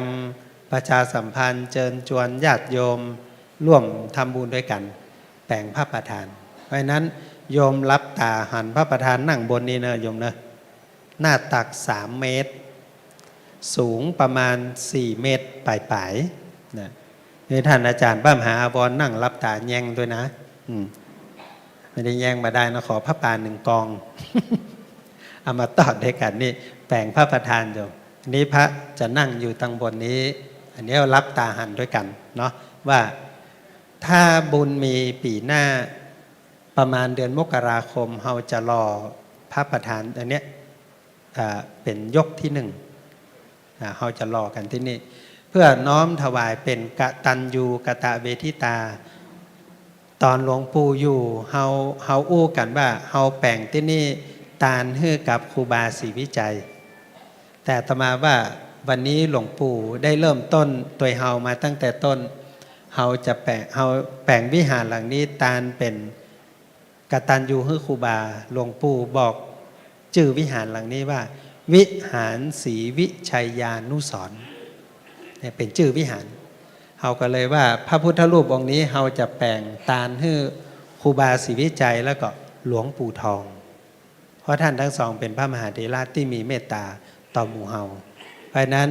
ที่นี่ก็จะเป็นศาสนสถานที่หมู่เฮาตั้งใจไว้นะว่าจะให้เป็นศาสนสถานหน้าหมู่เป็นสมบัติของคณะสงฆ์ตำบลสุเทพคณะสงฆ์จังหวัดเชียงใหม่แล้วก็เป็นสมบัติของพ่อแม่พี่น้องศรัทธาทุกคน โดยการนำของมูลนิธิสถาบันครูบาเจ้าศรีวิจัย แปลงแล้วจะให้เป็นประโยชน์ต่อหมู่เฮากู้ผู้กู้คนจะแปลงวัดแต่บ่ให้เป็นวัด100%จะแปลงวัดให้เหมือนกับเป็นสถานธรรมแหมหน่อยถ้าเราปฏิบัติธรรมที่วัดลำเปิงวัดปงน้อยสีโสดาเนาะวัดปันเศร้าใกล้ม่อนนาคราชแล้วก็มาเพเนาะมานั่งที่นี่เพราะว่าที่นี่ใกล้ห้วยอยู่ห้วยแก้วเคยถามว่าอย่างถึงชื่อห้วยแก้วท่านอาจารย์พระครูทำไมถึงชื่อห้วยแก้วเขาว่าอ๋อเขาจังมาเล่นน้ำมากินเหล้ากันเนี่ยเอาแก้วเหี้ยไว้นะแล้วห้องห้วยแก้วเพราะป่าแก้วเหี้ยตอนนี้เจียมาใจนะโยมนะห้วยแก้วนี่เป็นที่อาบน้ำของพระเมืองแก้วอุทยานเป็นอยู่ที่วัดหมู่บุญนี่หรอวัดหมู่บุญนี่เป็นวัดอยู่ในเมืองของเปิ้นชื่อห้อเวียงเจ็ดลินเป็นเมืองอุทยานของกษัตริย์ราชวงศ์เมงลายพระเมืองแก้วคนอื่นเปิ้นอาบน้ำลินอยู่ทางในพุ่นน่ะแต่มีพระเมืองแก้วจอบมาอาบน้ำที่นี่นะเปิ้นก็เลยใส่ชื่อตามนามกษัตริย์ว่าห้วยแก้วเพราะพระเมืองแก้วมาอาบเนาะบัจจัยพี่แก้วมาเมาเหล้าตรงนี้นะโยมนะเป็นที่อาบน้ำของพระเมืองแก้วเพราะนั้นน้ำที่ไหลลงผ่านที่นี่ไปอยู่ที่มช.เพิ่นแผงอ่างไว้ก็เลยใส่ชื่อว่าอ่างแก้วเพราะปีน้ำห้วยแก้วไปอยู่ปุ่นเนาะอันที่นี่แหมน้อยก็จะปรับปรุงจะพยายามปรับปรุงให้ดีที่สุดแล้วก็เป็นที่ศึกษาปฏิบัติธรรมของหมู่เฮาท่านทั้งหลายเพราะฉะนั้นเอาฮีดครูบาว่าก็คือให้ทุกคนเป็นเจ้าของช่วยกันไปช่วยกันแปลงช่วยกันพอช่วยกันแยงให้มันสำเร็จไปกำน้อยช่วยกันกึดช่วยกันทำแล้วก็ช่วยกันสร้างเนาะเราจะได้พอว่าอีแม่หอมอย่างพ่องตั้งแต่เขามุงหลังคาเนาะอีกก่อนอาจารย์ว่าหลายคนเขียนชื่อติดหลังคาไปพุ่นแล้วนะพวกชื่ออีแม่มีแผ่นไทยมูลอ่ะอยู่บนซ้อหาปลาละยมชื่ออยู่บนหลังคาวิหารแล้วก็จากนี้ไปพระประธานองค์นี้เราจะสร้างโดยอาศัยพ่อแม่พี่น้องศรัทธาร่วมบุญกันเนาะคนละ100อันนี้เพิ่นจะมาได้บอกให้นะอาตมาภาพบ้าไปก่อนละเนาะร่วมกันตั้งกองบุญสร้างพระประธานเนาะสร้างพระประธานองค์นี้ด้วยกันปีหน้าถ้าได้มาที่นี่แหมล้อมท่านนายกเราจะได้มารอพระประธานด้วยกันแล้วก็จะได้หันพระประธานองค์นี้เป็นปางที่หลวงปู่ทองบอกไว้ก็คือปางตรัสรู้ถ้าผ่านไปวัดหลวงปู่ทองหรือว่าไปวัดลำเพิงเนาะเขาจะเห็นพระพุทธรูปนั่งสมาธินะนั่งสมาธิถ้าหลับตานะคือปางนั่งสมาธิแต่หลวงปู่ว่าปางตรัสรู้นี่ก็คือพอเปิ้นนั่งสมาธิเสร็จเปิ้นหูแจ้งหันธรรมเปิ้นก็มึนตาขึ้นมานั่งสมาธิลืมตาคือปางตรัสรู้พระพุทธรูปประจำบ้านประจำเมืองเฮาปัจจุบันก็คือพระพุทธสิหิงค์ที่ปัจจุบันเก็บไว้ที่พระที่นั่งพุทธไทยสวรรค์เป็นพระเจียงแสนสิงห์สามปางสมาธิรูปร่างจะเป็นอันแต่ที่เอามือมาวางที่หัวเข่าอันนั้น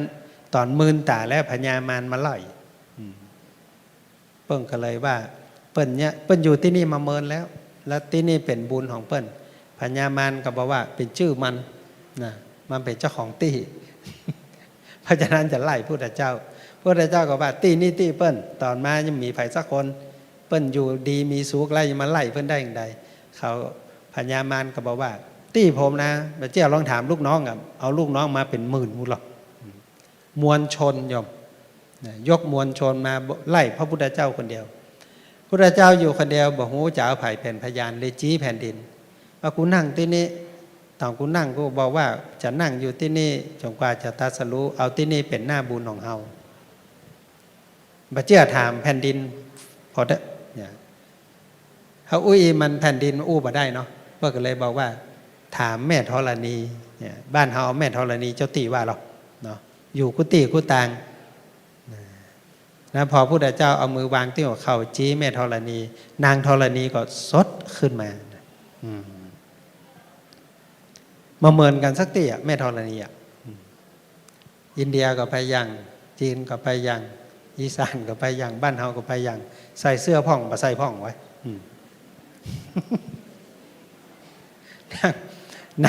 นางธรณีแต่งตัวจัดดีบางที่บาใส่บาใส่เสื้อไปแปลงที่วัดเปรุวันสารพีสลาบอกหันนางธรณีกุฏินะบาใส่เสื้อหลวงพ่อว่ามันจะมานั่งหน้าโฮงหลวงพ่อนะมันจะแบบเปิงก็ฮะมันน่ะ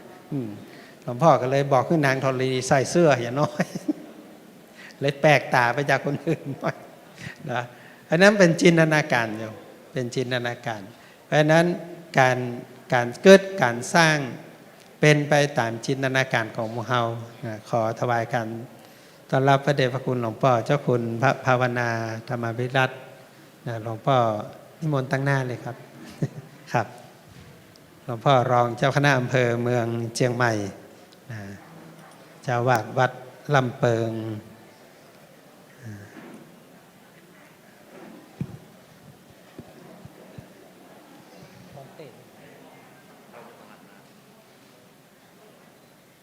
ให้กินสลากดีกว่าญาติโยมปนมมือเน้อถวายการต้อนรับหลวงพ่อ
ขอเอาอันเลขาตำบลสองท่านมามอบรอบนะครับคุณลุงว่าวันนั้นเกิดเพิ่นมอบครับแล้วมอบยังมีตำบลตัวเทศเนี่ยมอบการตั้งเลขามุขเตือนแต่วันนั้นซ้อมเสมือนจริงมอบแบบเดิมวันนั้นมีกรอบวันนี้มีกรอบ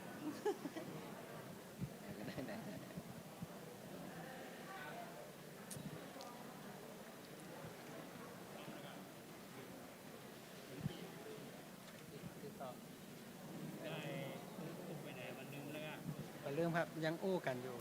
มันอยู่บนดอยก่อนต่อวันติดต่อฟุกกับนี่ตุ๊ฟุก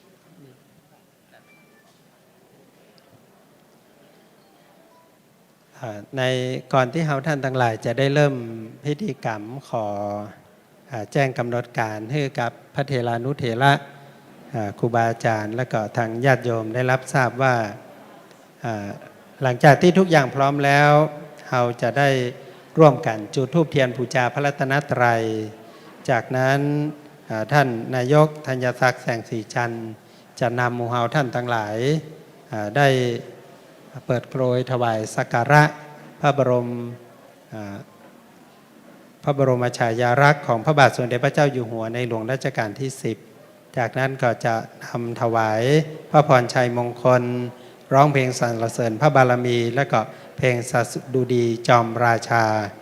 จากนั้นตัวแทนมูลนิธิสถาบันครูบาเจ้าศรีวิจัยคือพ่อท่านผู้ว่าเฉลิมชัยจะได้เป็นตัวแทนกล่าวต้อนรับหมู่เฮาท่านทั้งหลายแล้วก็ท่านรองชนะแสนใจจะกล่าวรายงานท่านนายกจะกล่าวเปิดงานจากนั้นก็จะเป็นพิธีมอบการตั้งประธานหน่วยอบรมประชาชนประจำตำบลเนาะอปตรักษาแล้วก็รักษาการเจ้าอาวาสวัดปันเสานะวัดปันเสาแล้วก็เลขานุการเจ้าคณะตำบลสุเทพเขต1เขต2จากนั้นก็จะเป็นการฟังพระธรรมเทศนาโดยพระครูประหลัดทีนวัตรญาณสิทธิวาทีหรือว่าท่านฟุกเนาะวัดโลกโมลีหรือหลายท่านเคยฟังตั้งแต่เป็นสามเณรธรรมะทอง อันนี้จะมาแสดงพระธรรมเทศนาแบบพื้นเมืองเนื่องในโอกาสวันนี้เป็นวันประเพณี12เพ็งเฮาจัดตานให้กับครูบาอาจารย์เนาะพ่อแม่ปู่ย่าตายายซึ่งหลายท่านก็บอกว่าวันนี้วัน12เพ็งวันก่อนไปที่วัดปงน้อยโยมก็บอกว่าปกติเมื่อตอนนี้จะตานทำนะจะเตะทำจะตานทำแต่ในเมื่อวันนี้เป็นกิจกรรมหน้าหมู่เฮาก็เร่งตานกันมาเจ้าแล้วก็มาตอนมาตานหน้าหมู่ด้วยกันเพราะว่าวันนี้กันเตะตึงโมดนี่เฮาจะเอาเป็นกองบุญเป็นกองทุนไว้กับคณะสงฆ์ตำบลสุเทพเพื่อเอาไว้ใช้ในการกินการตานการพัฒนาตำบลเฮาสืบต่อไปแล้วก็จากนั้นก็จะมอบของที่ระลึกถวายการเทศมอบของที่ระลึกหลวงพ่อเจ้าคุณพระภาวนาธรรมวิรัตวัดลำเปิงท่านรองเจ้าคณะอำเภอเมืองเชียงใหม่กล่าวสมโภชนียกถาตัวแทนของวัดโป่งน้อยหลวงพ่อขาวจะได้กล่าวเชิญชวนหมู่เฮาท่านทั้งหลายเพื่อที่จะไปร่วมกิจกรรมธรรมสัญจรครั้งที่2ของตำบลสุเทพนี่จะไปวัดโป่งน้อยนะที่วัดโป่งน้อยนี่จะเป็นตอนกลางคืนองค์เทศนี่จะเป็นนักเทศ100เสียงโยมบอกนักเทศ100เสียงนี่ก็งอกหัวแต่ว่ารู้จักจะได้ฟังม้วนๆที่วัดโป่งน้อยแล้วก็จากนั้นจะหลวงพ่อท่านจะนำเฮาท่านทั้งหลายเจริญจิตภาวนาแผ่เมตตาแล้วก็หลังจากแผ่เมตตาแล้วก็เป็นเสร็จพิธีสุดท้ายเนาะหลังจากที่เฮารับศีลรับพรแผ่เมตตาแล้วจะเป็นการมอบข้าวสารให้กับญาติโยมที่ต่างหมู่บ้านเนาะได้คัดเลือกมาที่มีหมายเลขเนอะเบอร์1 ถึง 150นะอันนี้เกียมตัวไว้เป็นอันดับสุดท้ายเราจะได้รับเมตตาจากหลวงพ่อเจ้าคุณพระภาวนาธรรมวิรัตวัดร่ำเปิงนะตัวแทนวัดร่ำเปิงท่านจะมอบข้าวสารให้คนละ1 ถุง1 ถุง1 ถุงนะเริ่มเทศที่วัดท่าข้ามเลยเดี๋ยวนะครับเทศวัดท่าข้ามกำลังเริ่มว่ะถ้าแกบอกลงดอยแล้วมึงมาเตะนี่ทำไมวันนั้นไปเตะพวกเนี่ยเอาลอยเนี่ยใหญ่ปั๊บเนี่ยมาในห้องมันได้เทศขึ้นมาแล้วเทศอยู่ครับเทศอยู่กำกับเมินเนี่ยไปเตะกำเดียวอะไรเลย10 นาทีไม่ไปเตะเลยเริ่มแล้วยังมันเริ่มไม่เป็นลอยอะไรดีลองปั๊มเลยนะถ้าจะไปแจกข้าวสารก่อนนะมันจะวุ่นวายไอ้ปั๊มอยู่ไหนตอนแรกเขาบอกว่า2 โมงครับเขาจะเริ่ม2 โมงมันต้องลงดอยมันแล้วมาเทศนี่ไงล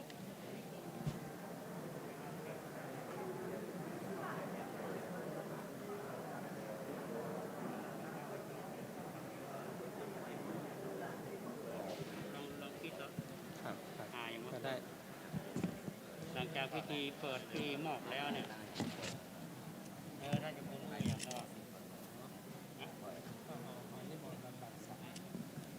็เพราะว่าวันนั้นที่ไปวัดเก่งมันมาหน้าฮับนะวัดหลวงสิงห์คำเก่งมันเริ่มจบการผมว่าประมาณบ่าย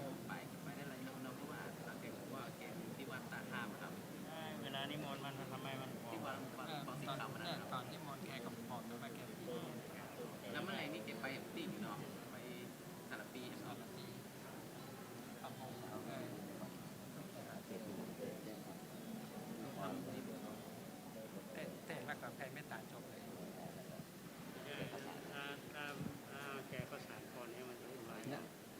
ไว้ทีหลังสุดท้ายสุดท้าย เดี๋ยวนี้เอา เอาสมโภชท่านนี้ให้ ถวายพระพรแล้วมอบการตั้งมาแล้วเนี่ย แล้วก็กล่าวสักหน่อยนะกล่าวแล้วก็รวดนำ ก็แล้วอยู่ แล้วแต่ขอ นี่เขาจะเปิดไฟก่อนเปิดอย่างว่าเปิด เกิดโปรย กล้วยกล้วยแล้วก็มอบแก่ได้กัน อยู่รอบกระตั้งแล้วท่านจะคุณมอบแก่ท่านทุกคนอุ่น มอบกับอู้ ทำรวดสมโภชท่านนี้ให้กล่าวต้อนรับ การต้อนรับ เปิดงานกันจะไม่เรียบร้อย เอาเทศมาไว้หลังเทศมาไว้หลังแล้วก็กล่าวสมโภชก่อน เทศตอนไหน เทศหลังการสั่ง ท่านจะคุณก็ต้องมีโมงที่งานอะไรอย่างเงี้ย สบายมาก จนกว่ามันจะมาก็อย่าแล้ว นั่นกันผมก็ขอแถมก็ขอ โอ้ละ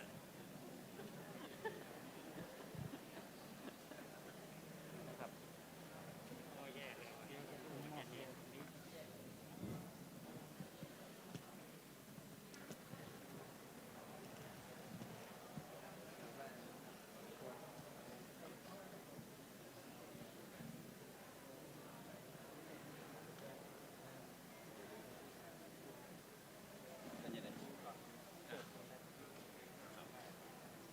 ก่อนแล้วก็หลังจากที่ยังไงเนาะเราจะเอาเทศมาไว้หลังจากหลวงพ่อไป ครับได้ครับ เราจะมอบการตั้งมอบงานเลยก่อนแล้วก็จะเป็นการ ครับ กล่าวสมโภชที่นี้ค่ะเรา เขาจะเปลี่ยนองค์เตไปได้แล้วเนาะ ต้องมาคิดละระหว่างนิมนต์ไปแล้ว อ๋อโอเค ถ้ามีใครเขาเทศ ครับ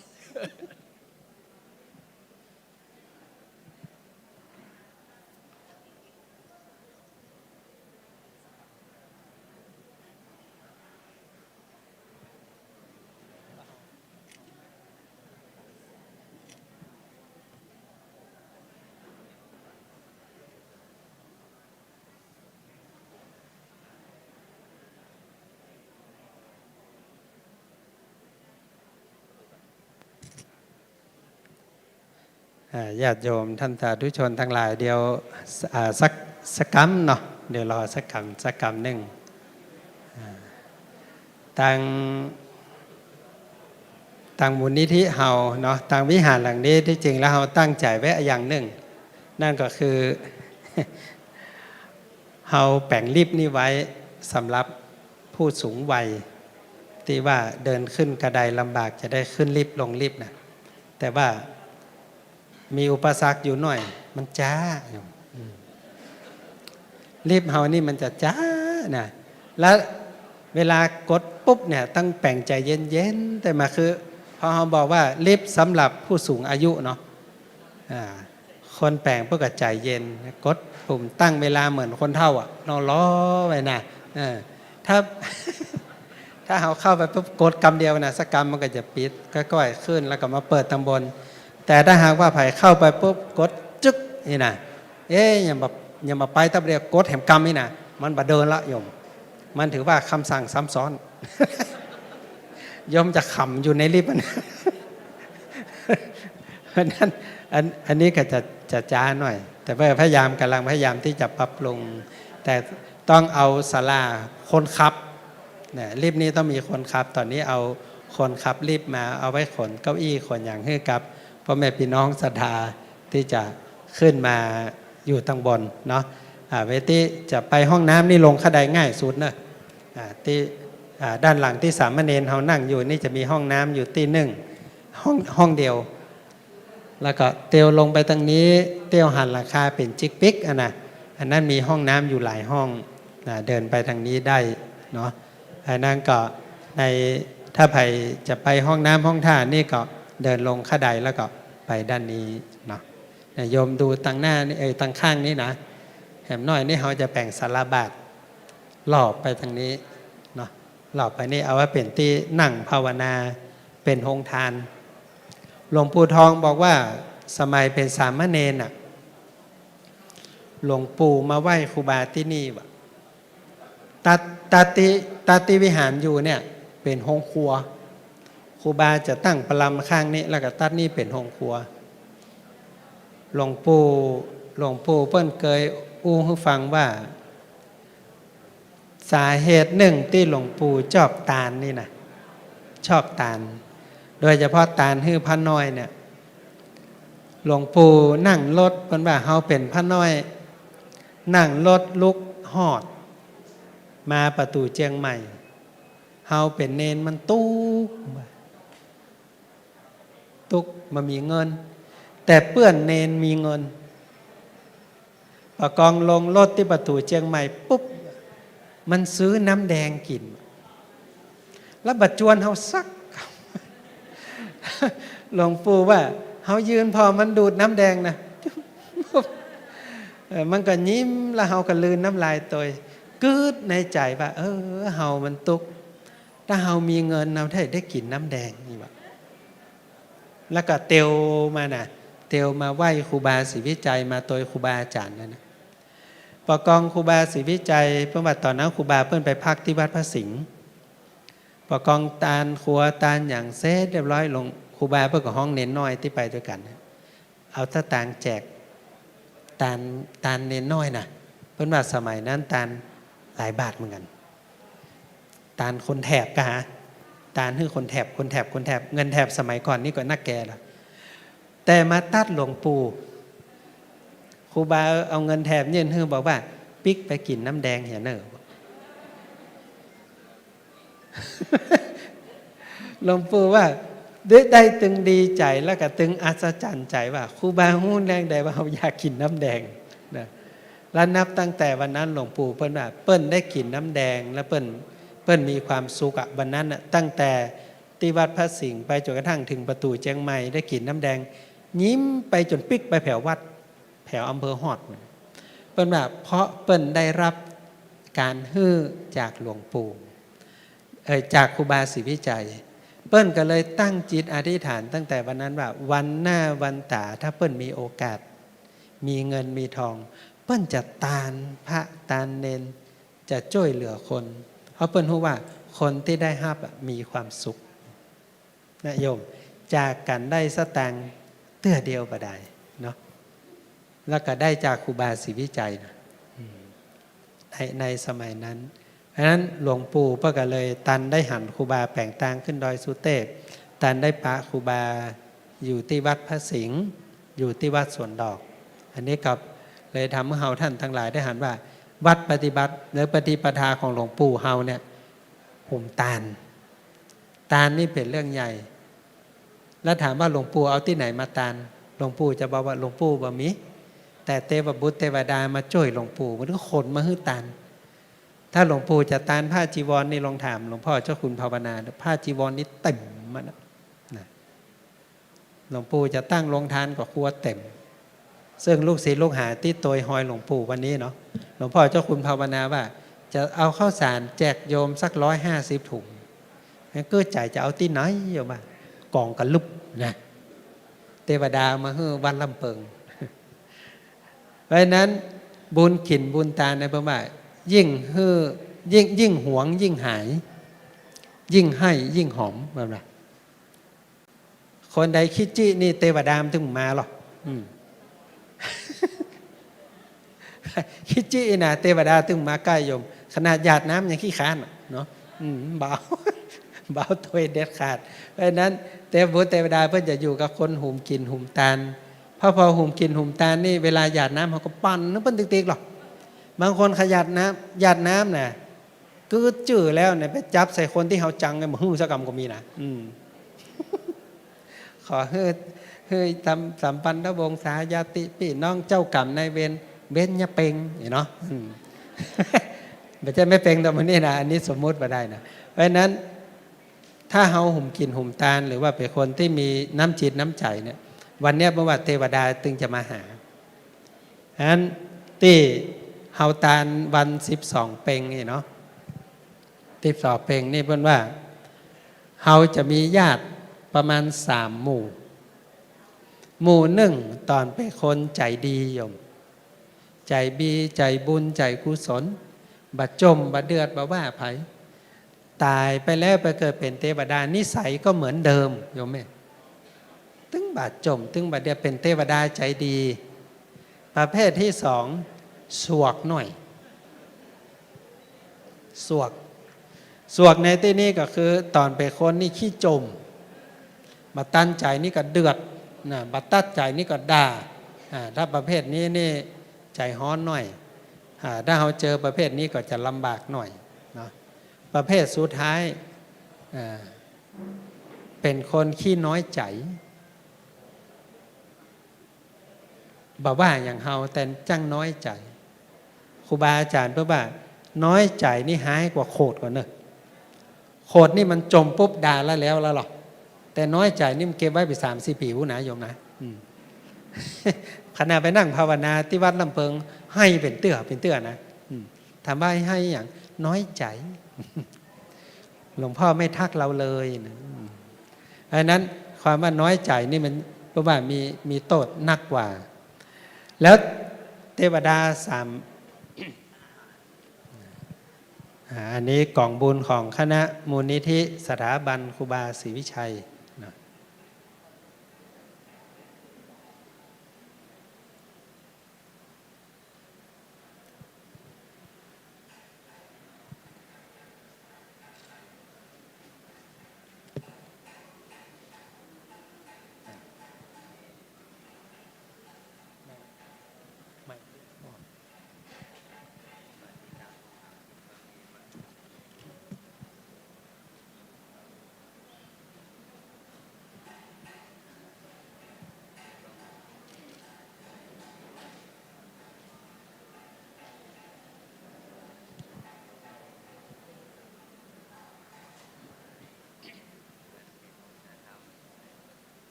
เราพอเกิดไม่เกิดเจ้ากรรมในายเวรสรรพสัตว์ทั้งหลาย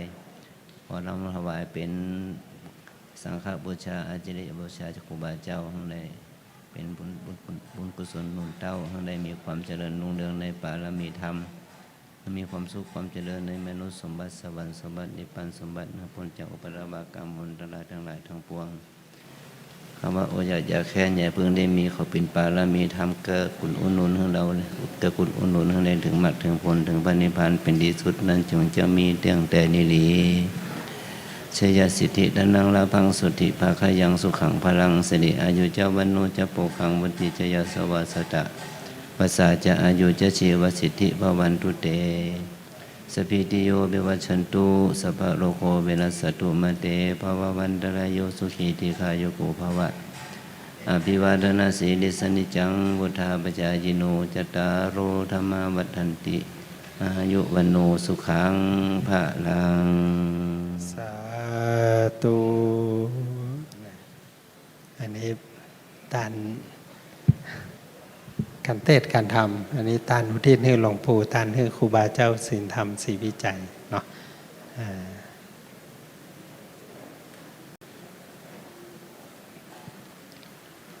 โอต่อเนาะเพราะว่า12เพลงนี้วันเดือนเพลงนี้โยมทั้งหลายเมื่อคืนเพราะว่าอาจจะเป็นตะคืนกะเนาะตะคืนเขาว่า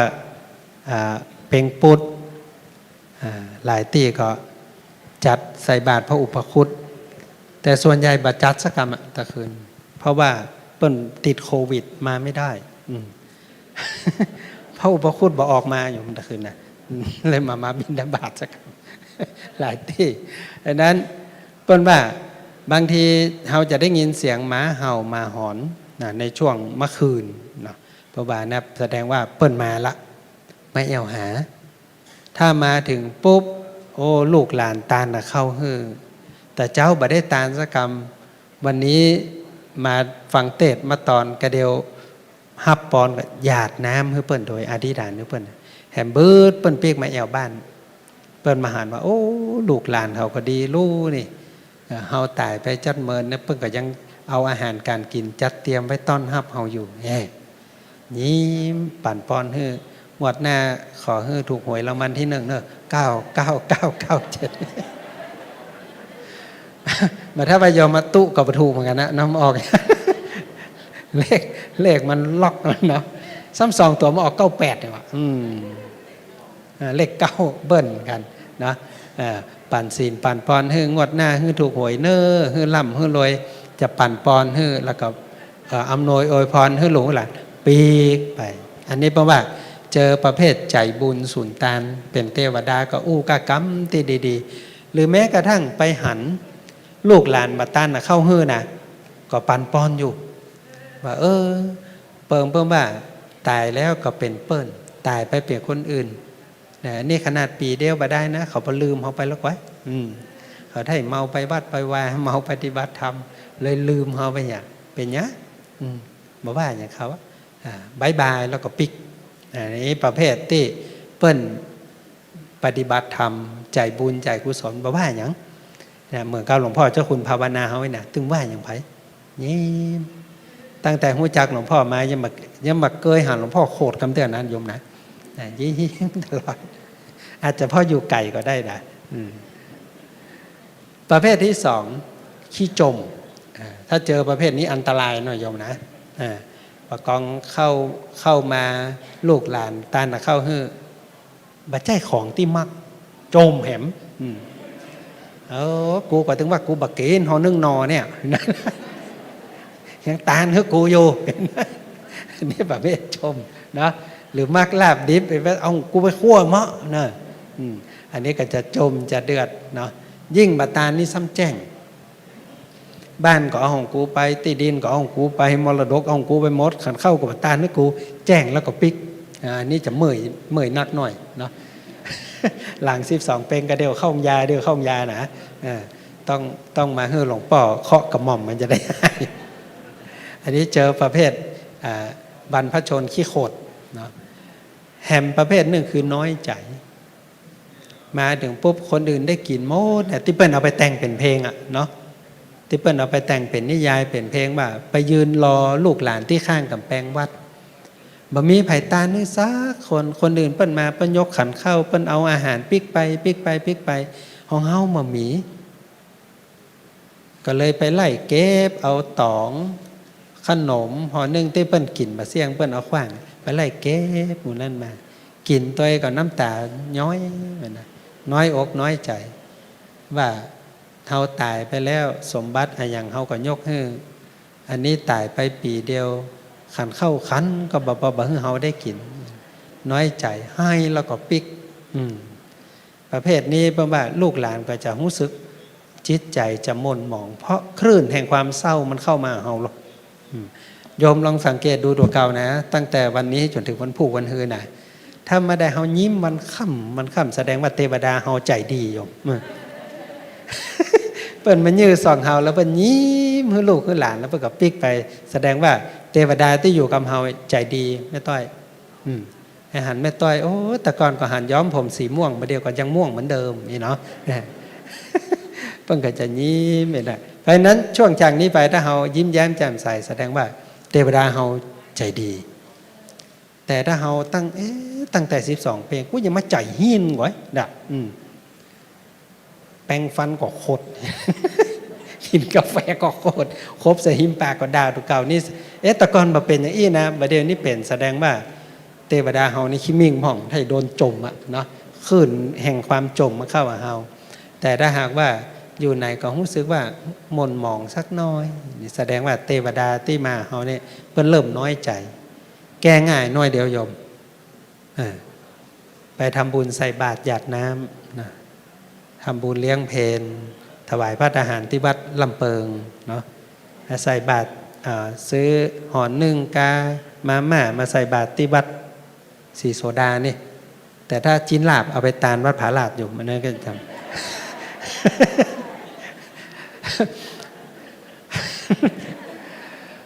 วัดลำเปิงเฮาเป็นสำนักปฏิบัติธรรมนะแต่หลังวัดลำเปิงมีร้านลาบเขาว่าล้ำร้านนั้นนะ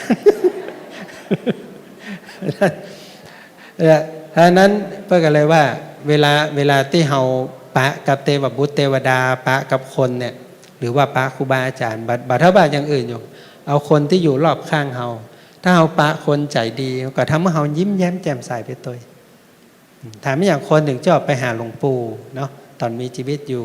หรือแม้กระทั่งปัจจุบันก็ยังชอบ อาจารย์เจ้าคุณสี่ศีลบอกว่าแต่ก่อนหลวงปู่อู้นี่ได้ยินบัดชัดนะแต่ตั้งแต่หลวงปู่มรณภาพไปนี่ฟังเทพหลวงปู่นี่รู้สึกเสียงจะชัดขึ้นว่ะตั้งใจฟังแต่ก่อนนี่ฟังผ่านๆไม่ได้ตั้งใจฟังรู้สึกว่ากรรมสอนหลวงปู่นี่เข้าหาจิตหาใจเนี่ยเราก็จะยิ้มใจม่วนใจอย่างที่เรามาอยู่ด้วยกันแต่ถ้าเราไปอยู่ใกล้คนขี้มิ่งเราก็มาม่วนวะเนาะมันก็มิ่งเราก็มิ่งกับลูกมิ่งตัวกันไปแต่ถ้าอยู่กับคนขี้น้อยอกน้อยใจเขาก็จะลูกน้อยใจไปเพิ่นเนาะจะลูกเป็นคนขี้ให้เพราะนั้นในโอกาสนี้ใกล้จะถึงเวลาแล้วเราก็จะเริ่มเข้าสู่พิธีการเนาะแล้วก็ในพิธีการอันดับแรกนั้นเราก็จะการจุดธูปเทียนบูชาพระรัตนตรัยถวายสักการะพระบรมฉายาลักษณ์ของพระบาทสมเด็จพระเจ้าอยู่หัวเราฮ้องเพลงสรรเสริญพระบารมีแล้วก็ฮ้องเพลงสาดุดีจอมราชาตัวกันจากนั้นก็จะเป็นการกล่าวต้อนรับจากตัวแทนมูลนิธิแล้วก็จะมีการกล่าวรายงานวัตถุประสงค์การจัดงานในวันนี้ของท่านรองชนะแสนใจแล้วก็กล่าวเปิดงานโดยท่านนายกธัญศักดิ์แสงสีจันทร์จากนั้นจะเป็นพิธีมอบก่าตั้งประธานหน่วยอบรมประชาชนประจำตำบลสุเทพเขต 1มอบก่าตั้งรักษาการเจ้าอาวาสวัดปันเสาเนาะแล้วก็มอบก่าตั้งเลขานุการเจ้าคณะตำบลสุเทพเขต 1เขต 2จากนั้นก็จะได้กราบอาราธนาพระเดชพระคุณหลวงพ่อเจ้าคุณภาวนาธรรมวิรัตกล่าวสมโภชนียกถาแล้วก็จะได้ฟังเทศน์ฟังธรรมแผ่เมตตาแล้วก็รับข้าวสารเป็นอันดับสุดท้ายเฉพาะคนมีบัตรนะเนาะอันดับสุดท้ายนี่จากคนที่มีบัตร1 ถึง 150นะโยมนะแล้วก็หลวงพ่อขาวจะได้มากล่าวเชิญชวนเอาท่านทั้งหลายไปฟังเทศน์ที่วัดโป่งน้อยส่วนจะเป็นวันไหนเวลาไหนนี่ก็เดี๋ยวรอฟังหลวงพ่อเนาะ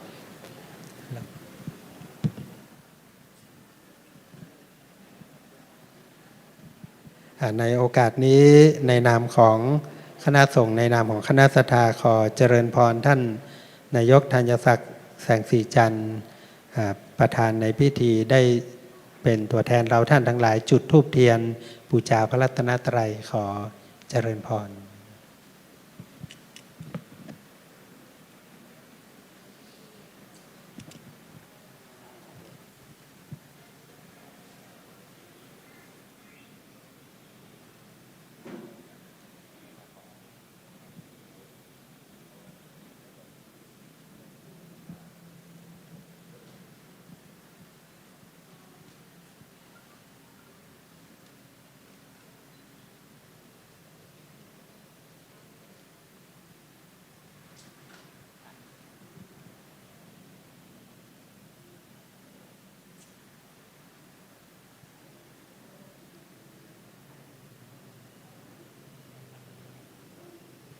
เชิญทุกท่านไหว้พระพร้อมกันก่อนเลย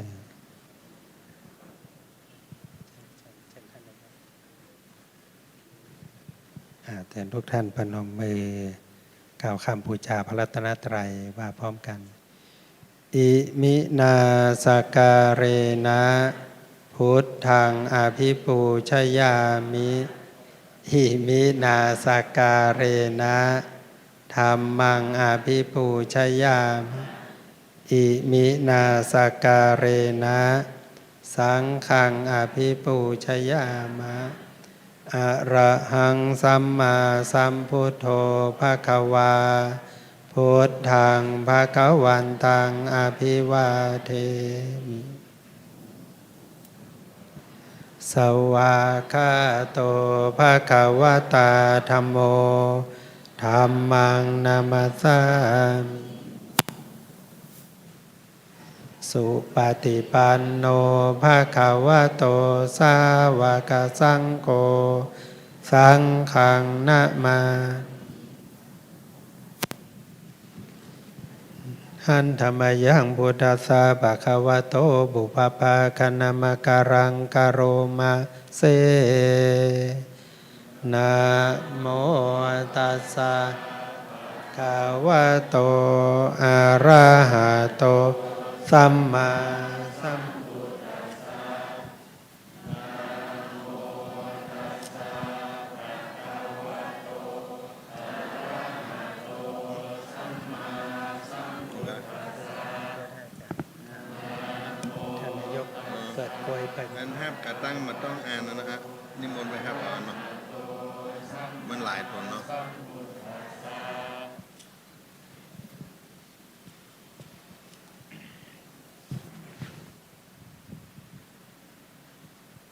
ลำดับต่อไปท่าน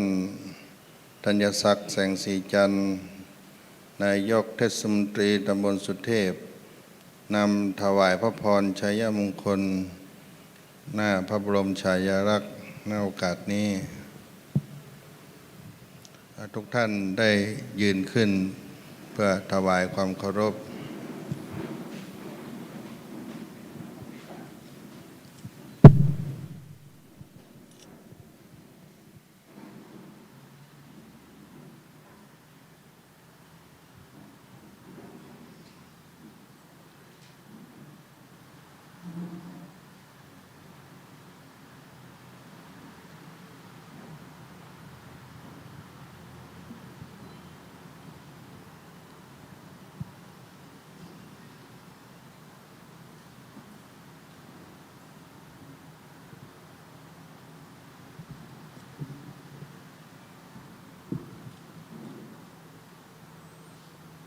ขอเดชะฝ่าละอองธุลีพระบาทปกเกล้าปกกระหม่อม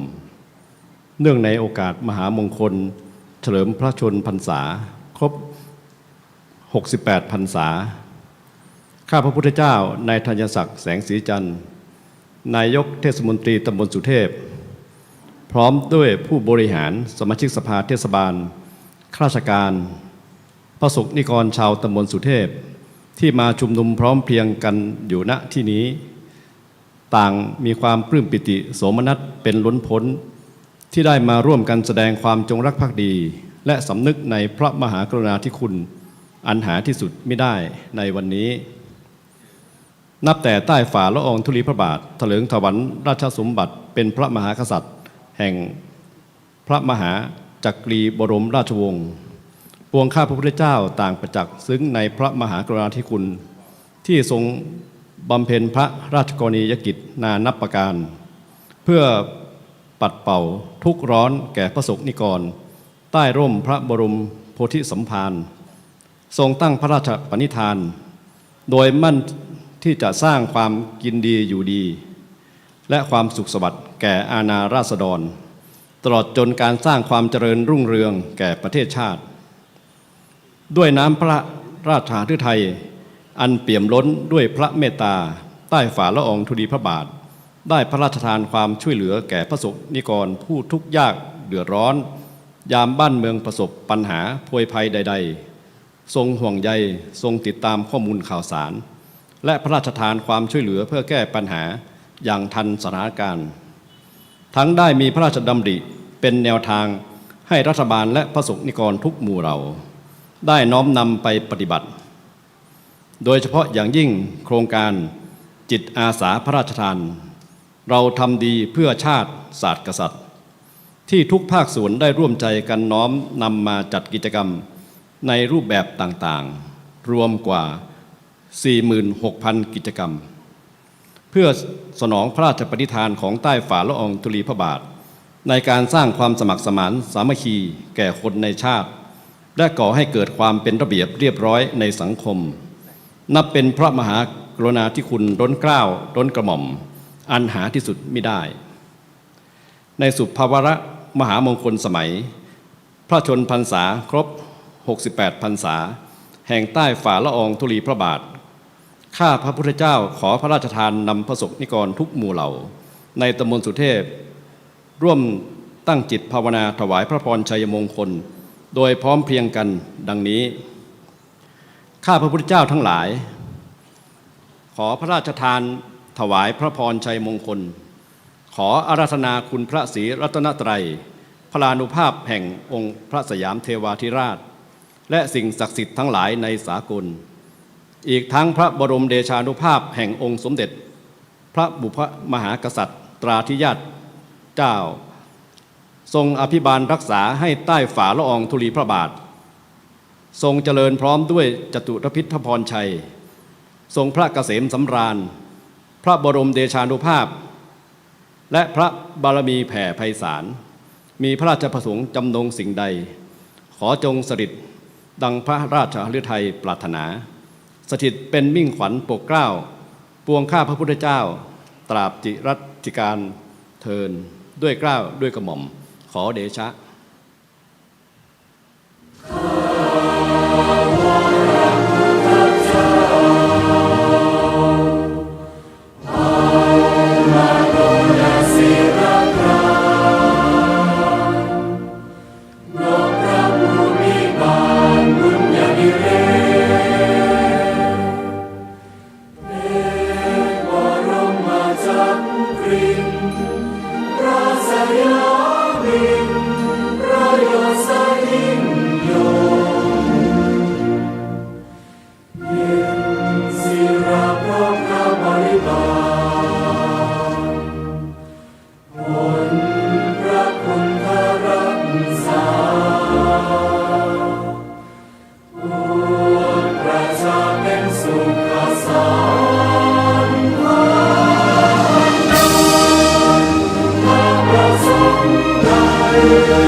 จากฟ้าเรืองรองแสงทองส่องมาในฟ้าต่างสดใสมหาราชาราชินีมิ่งขวัญปวงชนชาวไทยเทิดไทยพระผู้ว่าในถวายใจสาธุดี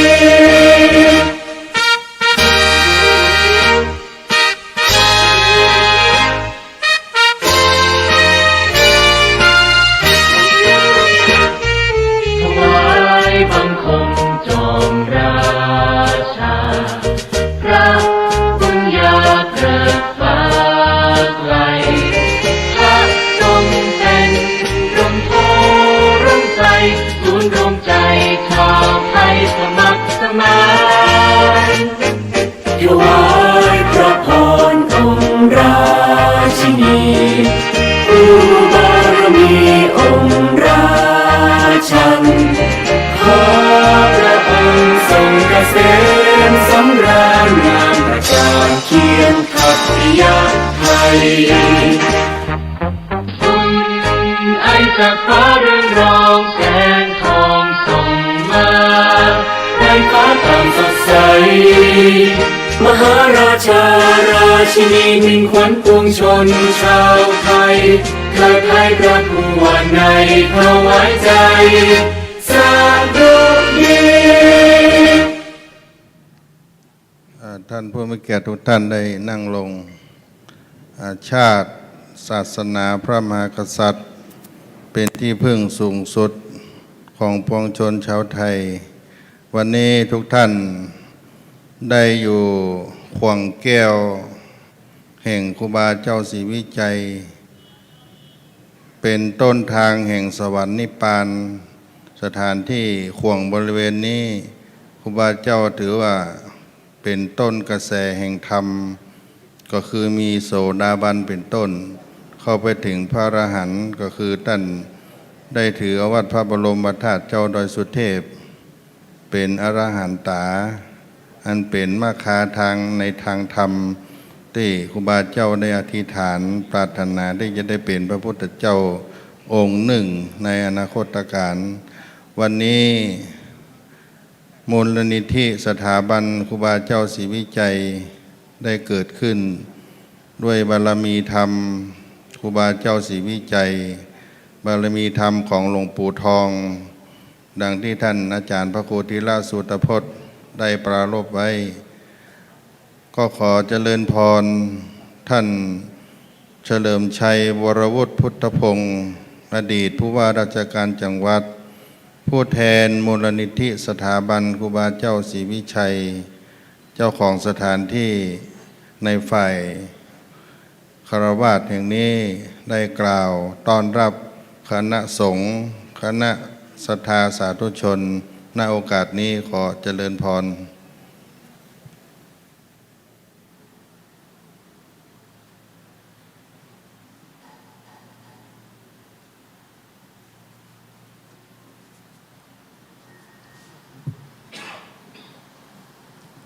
กราบนมัสการพระคุณเจ้าที่เคารพอย่างสูง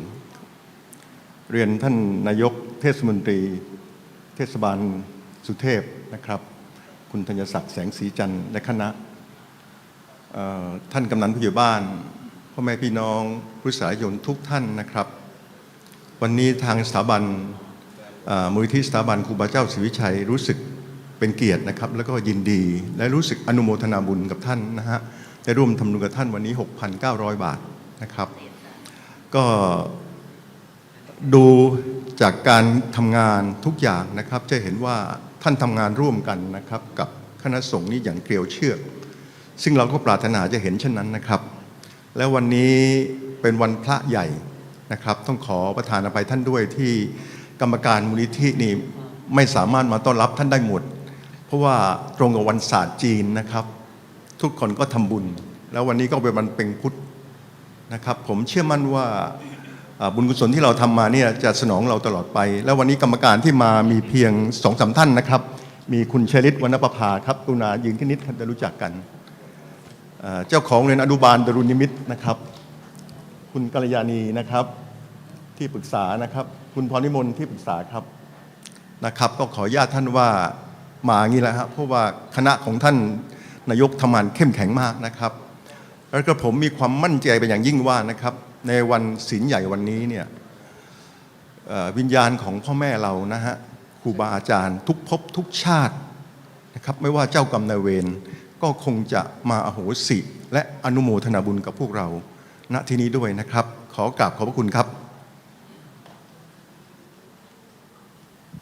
ลำดับต่อไปท่านชนะแสนใจรองนายกเทศมนตรีเทศบาลตำบลสุเทพจะได้กล่าวรายงานประธานในพิธี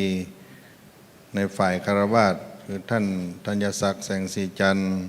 นายกเทศมนตรีตำบลสุเทพก็ขอเจริญพรเชิญท่านรองนายก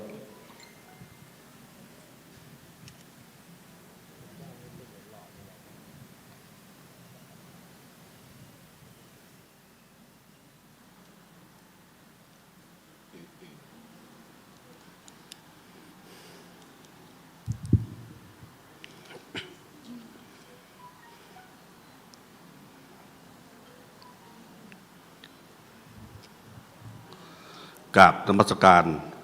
พระเดชพระคุณเจ้าพระภาวนาธรรมาภิรัตน์รองเจ้าคณะอำเภอเมืองเชียงใหม่เจ้าวาดวัดลำเปิงตะโปธารามพระครูโคสิทธิ์ปริยติยาภรณ์เจ้าคณะตำบลสุเทพเขต 1เจ้าวาดวัดป่าแดงมหาวิหารพระครูธีระสุตพจน์เจ้าคณะตำบลเขต 2เจ้าวาดวัดผาลาดเรือนท่านธัญศักดิ์แสงสีจันทร์นายกเทศมนตรีตำบลสุเทพกับผมนายชนะแสนใจ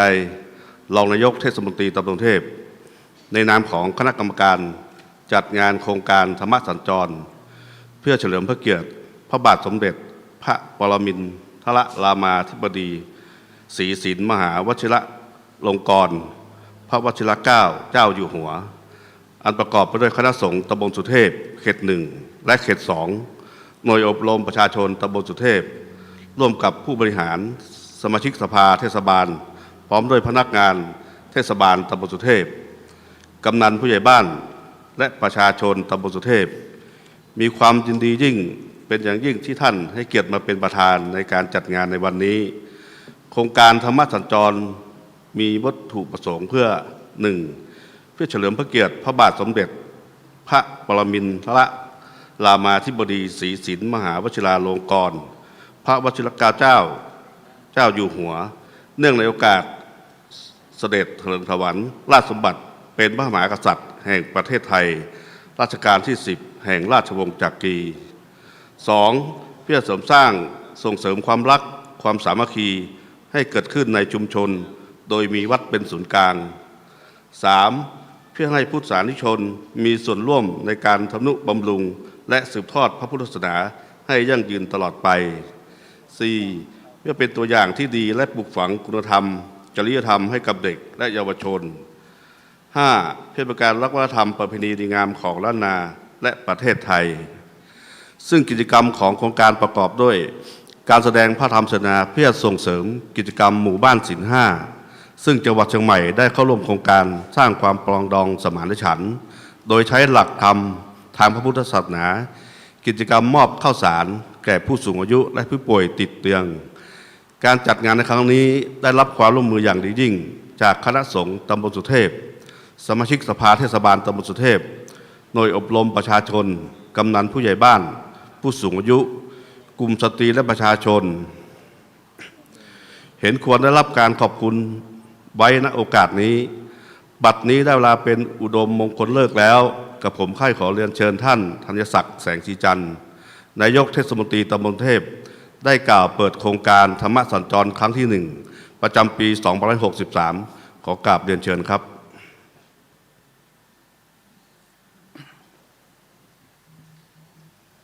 กราบนมัสการพระเดชพระคุณเจ้าพระภาวนาธรรมาภิรัตน์รองเจ้าคณะอำเภอเมืองเชียงใหม่เจ้าวัดตำเปิงตะโพธารามพระครูโคสิทธิ์ปริยัตยาภรณ์เจ้าคณะตำบลเขต 1เจ้าวาดวัดป่าแดงมหาวิหารพระครูธีระสุตพจน์เจ้าคณะตำบลสุเทพเขต 2เจ้าวาดวัดผาราชและพระเถรานุเถระทุกรูปเรียนท่านเฉลิมชัยอดีตผู้ว่าราชการจังหวัดท่านรองชนะแสนใจท่านกำนันผู้ใหญ่บ้านท่านสมาชิกสภาเทศบาลตำบลสุเทพตลอดจนพี่น้องศรัทธาประชาชนที่เคารพทุกท่านกระผมมีความรู้สึกยินดีเป็นอย่างยิ่งที่ได้มาเป็นประธานเปิดงานโครงการธรรมสัญจรครั้งที่ 1ประจำปี 2563 ซึ่งได้รับความเมตตาจากเจ้าคณะตำบลสุเทพเขต 1และเขต 2หน่วยอบรมประชาชนตำบลสุเทพและได้รับความร่วมมือจากคณะศรัทธาประชาชนตำบลสุเทพเข้าร่วมโครงการเป็นจำนวนมากกิจกรรมต่างๆของโครงการประกอบด้วยการแสดงพระธรรมเทศนา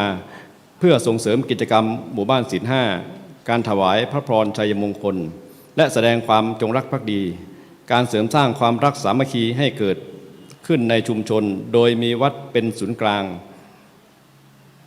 มีกำนันผู้ใหญ่บ้านเป็นตัวอย่างที่ดีและปลูกฝังคุณธรรมจริยธรรมให้กับเด็กเยาวชนได้อนุรักษ์วัฒนธรรมประเพณีอันดีงามของล้านนาไทยนับว่าเป็นกิจกรรมที่ดีที่น่ายกย่องและควรปฏิบัติสืบต่อไปอย่างต่อเนื่องและให้ยั่งยืนเพื่อสนองตอบเจตนาของโครงการที่เป็นการส่งเสริมให้เกิดแต่สิ่งที่ดีในสังคมผมขอบพระคุณคณะสงฆ์ตำบลสุเทพ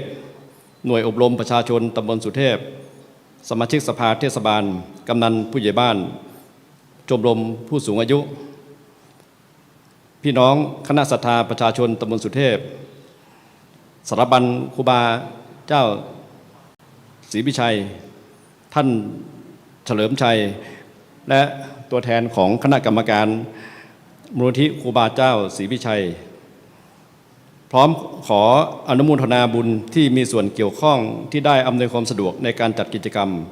และขอให้ทุกท่านร่วมดำเนินกิจกรรมตามโครงการนี้ให้สำเร็จรุ่ร่วงไปตามวัตถุประสงค์ที่ตั้งไว้ทุกประการ โดยเฉพาะวันนี้เราจะได้ทำศาสนกิจของสงฆ์และได้รับฟังการเทศนาของคณะสงฆ์ซึ่งถือว่าเป็นสิริมงคลแล้วก็เราก็ทุกท่านนะครับก็จะได้นำไปปฏิบัติให้เกิดเป็นบุญบารมีเป็นสิริมงคลต่อพี่น้องประชาชน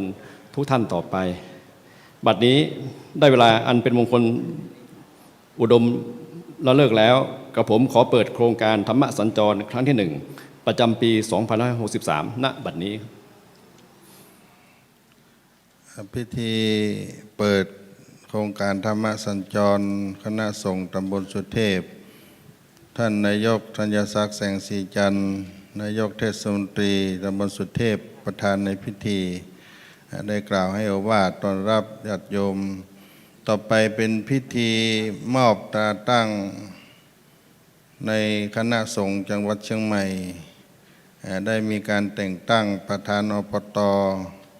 รักษาการเจ้าวาดและเลขานุการเจ้าคณะตำบลสุเทพเขต1เขต2จำนวน4รูปซึ่งในโอกาสนี้ท่านเลขานุการเจ้าคณะรองเจ้าคณะอำเภอเมืองเชียงใหม่จะได้อาราธนาทั้ง4รูปนี้เข้ารับต่อพระเดชพระคุณท่านอาจารย์เจ้าคุณพระภาวนาธรรมวิรัตประธานสงฆ์ในพิธีสถานที่แห่งนี้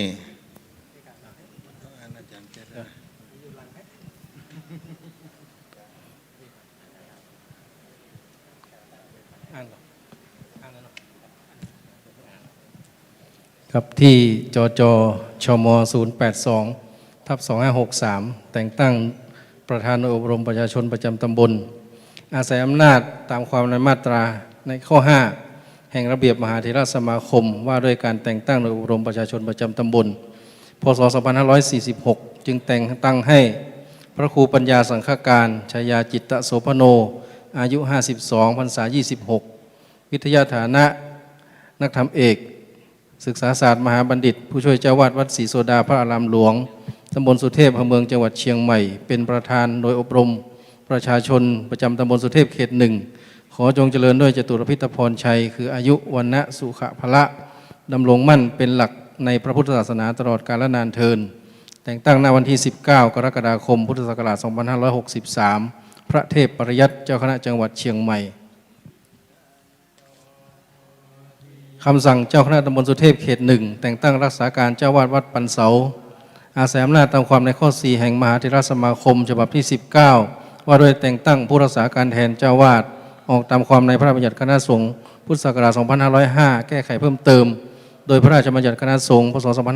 2535จึงแต่งตั้งให้พระปลัดพานุกรชายาธีรธรรมโมวัดปันเสาตำบลสุเทพอำเภอเมืองจังหวัดเชียงใหม่เป็นผู้รักษาการแทนเจ้าวาดวัดปันเสาตั้งแต่บัดนี้เป็นต้นไปสั่งในวันที่1เดือนกันยายนพุทธศักราช2563พระครูโคสิทธิ์ปริยัตยาภรณ์เจ้าคณะตำบลสุเทพเขต1คำสั่งเจ้าคณะตำบลสุเทพเขต1ที่ 01/2562แต่งตั้งเลขาเจ้าคณะนุการเจ้าคณะตำบลอาศัยอำนาจตามความในข้อ25แห่งกฎมหาเถรสมาคมฉบับที่24ว่าโดยการแต่งตั้งถอดถอนพระสังฆาธิการออกตามความในพระราชบัญญัติคณะสงฆ์พุทธศักราช2505แก้ไขเพิ่มเติมโดยพระราชบัญญัติคณะสงฆ์พ.ศ. 2535แต่งตั้งให้พระสมัครยานสีโลนามสกุลมุทากูลอายุ36พรรษา15วัดฝายหินตำบลสุเทพอำเภอเมืองเชียงใหม่จังหวัดเชียงใหม่เป็นเลขานุการเจ้าคณะตำบลสุเทพเขต1มีหน้าที่ทำการเลขานุการทั้งนี้ตั้งแต่บัดนี้เป็นต้นไปสั่งณวันที่23ตุลาคมพุทธศักราช2562พระครูโคสิทธิ์ปริยัตยาภรณ์เจ้าคณะตำบลสุเทพเขต1คำสั่งเจ้าคณะตำบลสุเทพเขต2แต่งตั้งเลขานุการเจ้าคณะตำบลอาศัยอำนาจตามความในข้อที่25วรรค2แห่งกฎมหาเถรสมาคมว่าด้วยการแต่งตั้งถอดถอนพระสังฆาธิการออกตามความในพระราชบัญญัติคณะสงฆ์พุทธศักราช2505แก้ไขเพิ่มเติม โดยพระราชบัญญัติคณะสงฆ์พศ 2535 จึงแต่งตั้งให้พระธีรวิทย์จิระวัฒโนอายุ 40 พรรษา 10 วิทยาฐานะม.6 วัดผาลาดตำบลสุเทพอำเภอเมืองเชียงใหม่จังหวัดเชียงใหม่เป็นเลขานุการเจ้าคณะตำบลสุเทพเขต 2 มีหน้าที่ทำการเลขานุการทั้งนี้ตั้งแต่บัดนี้เป็นต้นไปสั่งณวันที่ 1 ตุลาคม พุทธศักราช 2562 พระครูธีระสุตพจน์ด็อกเตอร์รักษาการเจ้าคณะตำบลสุเทพเขต 2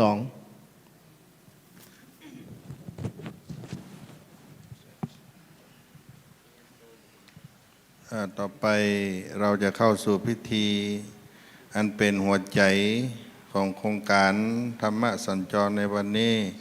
ก็คือการได้สดับรับฟัง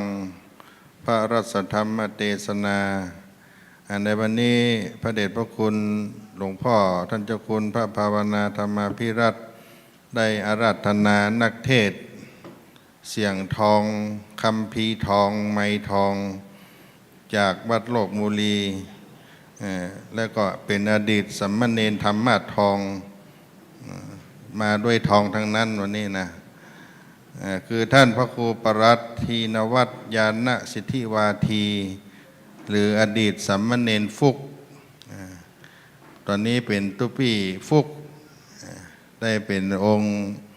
แสดงธรรมเนื่องในบุพเปตพีประเวณีเดือน12 เพ็งซึ่งเป็นประเพณีที่สำคัญ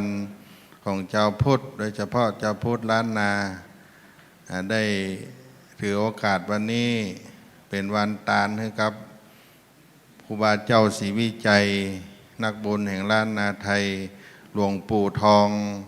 ผู้ได้มาเป็นประธานการสร้างวิหารครูบาเจ้าศรีวิจัยที่ควงสนามแห่งนี้และบูรพมหากษัตริย์ผู้สร้างทางขึ้นดอยสุเทพตลอดถึงบรรพชนที่ได้ร่วมกันสร้างทางขึ้นดอยสุเทพที่ญาติพี่น้องมีญาติที่ได้ล่วงลับดาวขันวันนี้จะมาหอมกันนิมนต์เปตพีทั้งหลายก็ประมาณเป็นแสนที่เดินทางมาในวันนี้มารับอานิสงส์ของการได้สดับรับฟังรัชธรรมเทศนาแบบพื้นเมืองในโอกาสนี้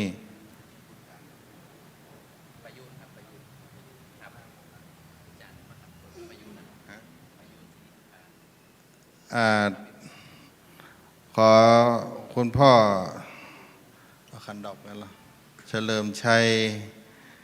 วรวุฒิพุทธพงศ์ในนาม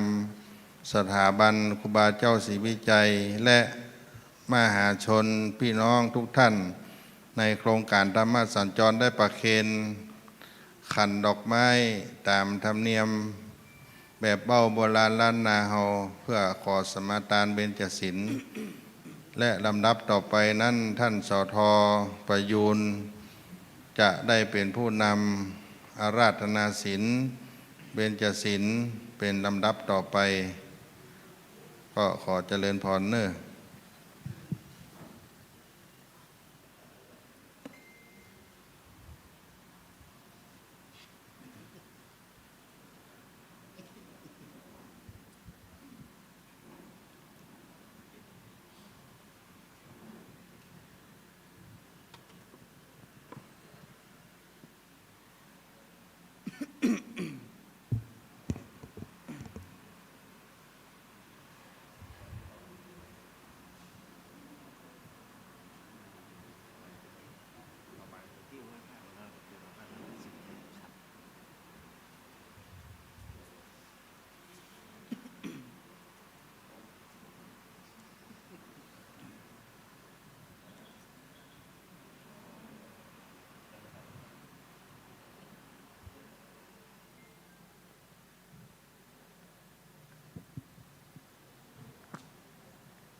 ฮัลโหล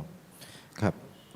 ตะกี้ได้ไหว้พระไปเรียบร้อยนะครับต่อไปเราก็จะได้อาราธนาศีลนะครับรับศีลจากท่านพระคุณเจ้า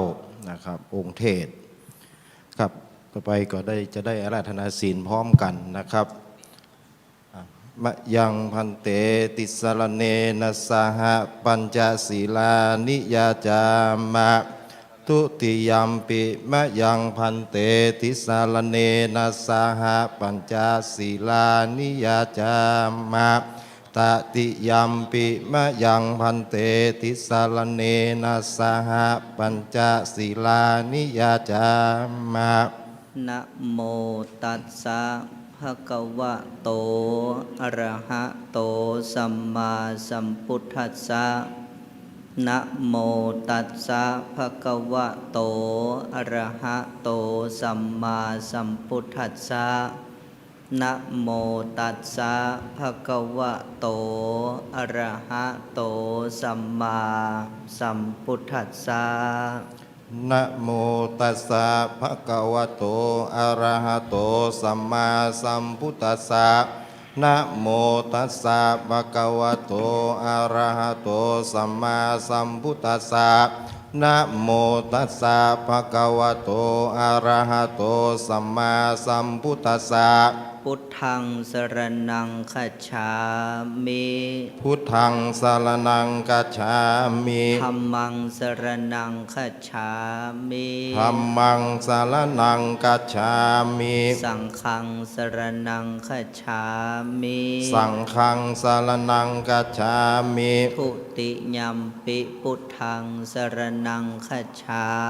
มิ ทุติยัมปิพุทธังสรณังกัจฉามิ ทุติยัมปิธัมมังสรณังคัจฉา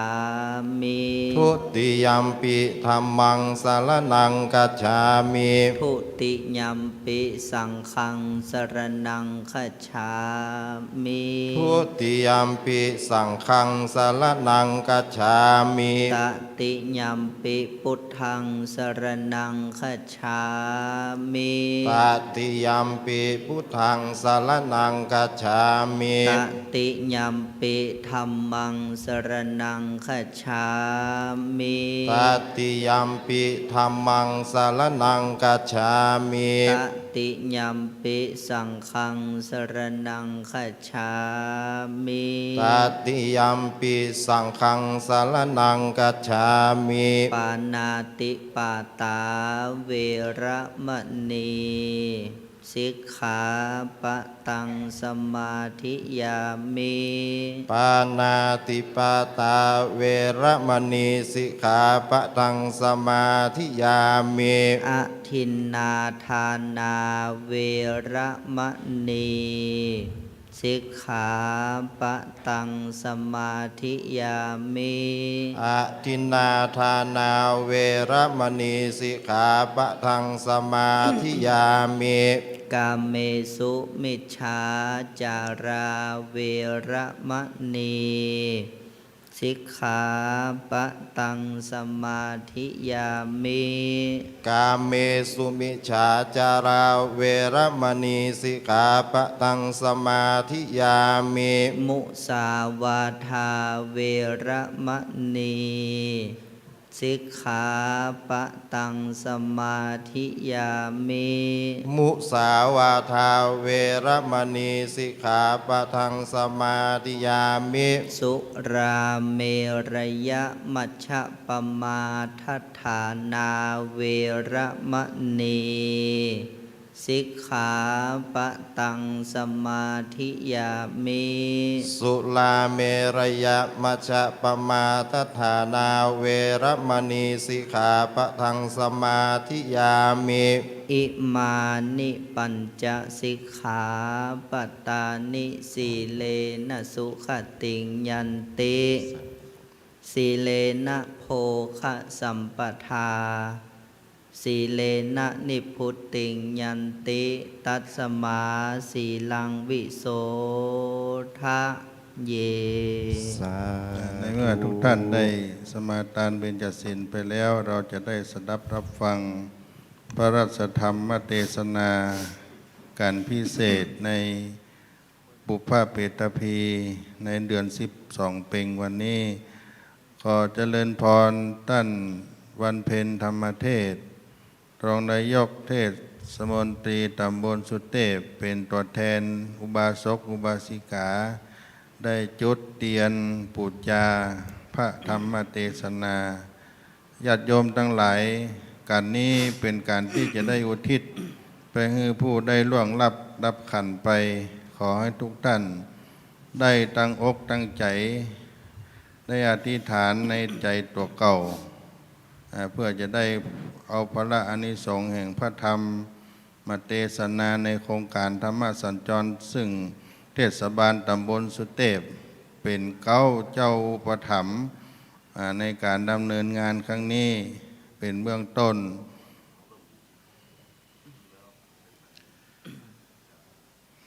ธัมโมธัมมังอากันนินาเลยพระเป็นเจ้าได้เทศนาบัดนี้ผู้ข้าขอกาศลัตนาท่านเจ้าพระครูปลัดทินวัดยานนาสิทธิวาทีแห่งสำนักวัดโลกโมลีตนทัดทองแห่งธรรมได้ใส่น้ำคำระบำอันอ่อนอ้อยเพื่อฮือมามูลศรัทธา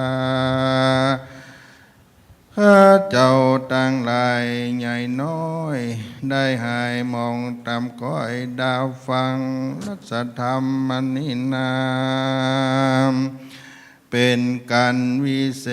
ษที่จะได้เทศนาเป็นบุพกถาเปตพี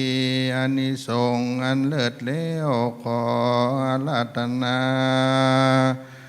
พระนอแก้วลูกศิษย์พระสัทธาจุงไข่ข้าอุบแก้วเทศนาธรรมนิพพานังเยนะกะลังลัมมังไสยังปันดิโตตังโนทิสิตุงธรรมะมุตตมังธรรมเทศนังปัจจังอาราธนังกะโรมา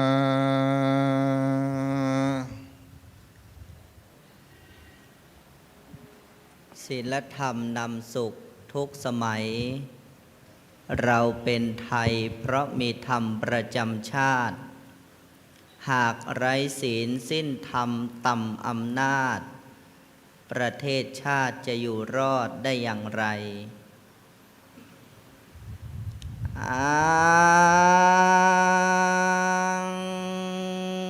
เจนสุเทพเจ้า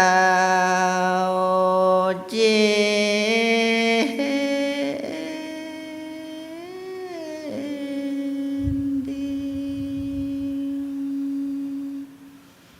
พระเส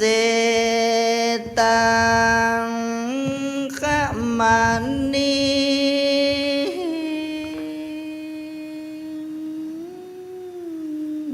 แสนรูปไว้กุลพระธรรมกรรมสอนเจ้ามีไว้ปกห่มเกล้าวมุ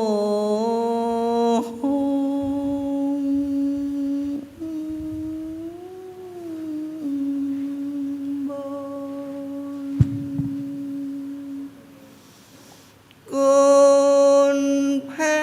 ลิญญสังฆเจ้ากรรมจุตน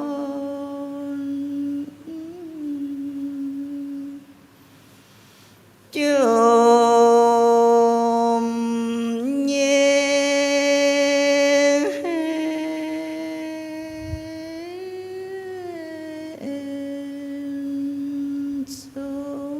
ใจตัวนาสิ่งศักดิ์สิทธิ์สาก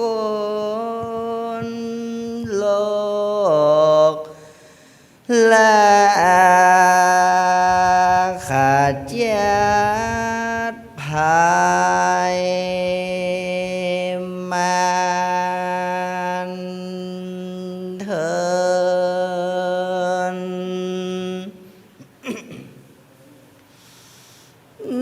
นะมา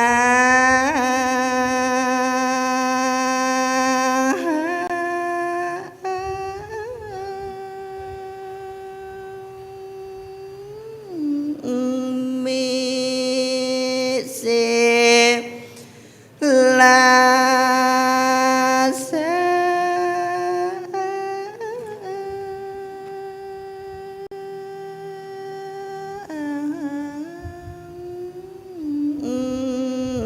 วันแต่ใส่เก้าไว้พระเตลัตตนะทลายแก้วเจ้าสิ่งส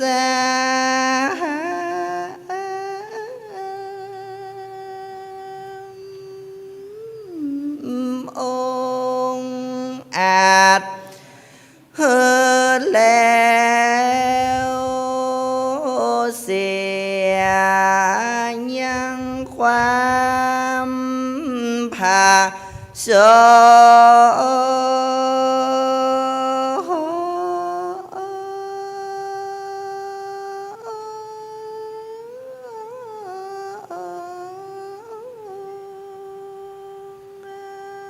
เปื้อเป็นมิ่งมงคลสืบไปไปนะขอได้ขจัดปัดเป่าเสียยังสัพพสันเนียดจังไรจูนาเจ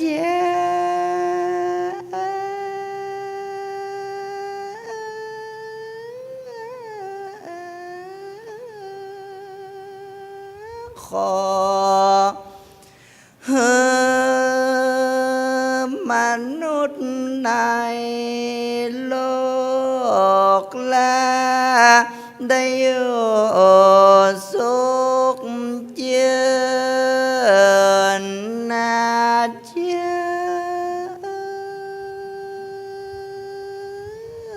เอ้ยบ้านวันนั้น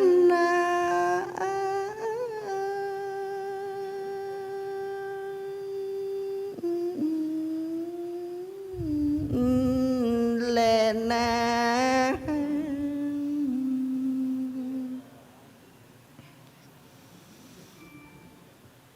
นะโม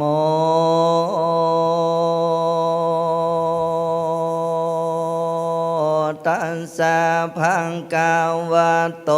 อะระหะโตสัมมาสัมพุทธัสสะอันทังโคพังกาวาดันจังกังเหเวงหาลันโตเวลุวันเนนิสัญญาอิมังธรรมันเตสนังอาหาเลโตพิมพิสาลังอาลัมพังการเทศิสานตังโวดูกาลาสัพปุริสานตังลาย ตั้งยิ่งใจมวลหมู่อันพร้อมนาอยู่ฟังธรรมจงได้จำฟังที่เอาเป็นเตเป็นจานละนาดังลาวจักจะบอกกล่าวเฮโลกเก้ากองเดว่าเฮมันจุลีน้อมไว้ถึงกุลพ่อแม่ไทยสองข้ากับตั้งหมู่วงศาเป็นน้องอันตายจากห้องเมืองคนเฮมันสามกุศลไปหาจักเป็นกาตายุตาอันพาเสดปาเฮเกิดใจบานดังนิทานมาแต่เก้าอันพระพุทธเจ้าหากเตศนาเราจักจะเก่าจีเฮแจ้งที่ยาวไปจุงแปงยังจิตใจเจิญจอยติดตัวห้อยตามธรรมบาทนี้แดนเติงกินและดังได้เงียนแม้นี้เรายังมีพญาเจ้าตนหนึ่งองค์อาจจืนเต้าลานปิมปิสานเต้ามักเฮือตันเข้านามโพจานาอาหารวัตถุพรำปัญจัยตันแก่เจ้าสินใจบอดเศร้าเกิดเพ่งคนเจ้าและสามเณรย่อยกเกณฑ์กราบไหว้ตานไปใ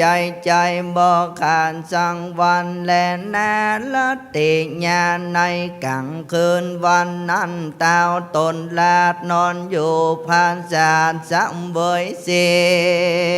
ยยามลอยที่คนลงเต้าก็มาเกิดคงขานิ่งหาเถิงญาติกาพี่น้องอันมาตายละจากห้องเมืองคนว่าพ้องนั้นได้สร้างกุศลลายหลากพ้องก็สร้างบาปไว้มากเหลือลายพ้องก็มาเกิดมาสอดลูกก็กระทำบาปและบุญส่วนกันเข้าเต้าขานิ่งหันกึดอ้างว่ากระทำบุญนี่มันไปลางยังบาปอันกาหยาบฮึกนาคนฝูงนี่นาใครรู้ว่ากันเขาหมุบหมูไตไปเขาจักไปเกิดที่ไหนนั้นจะว่าอันแล้วตาพญาหอดใจก็มาสังกาใจไล่ลาเกิดที่แต่ก็หากมีสองปังการก็มีสุขเจยบานเจินจอยกับตุกจ้องหอยเครื่องขีเต้าปุลียุดอาจเกิดถอยวาดยาวไปก็สามมาสงสัยแถมเราเหตุนั้นกวนไต่เต้าไปสู่ยังติอยู่พระทานลงญาณ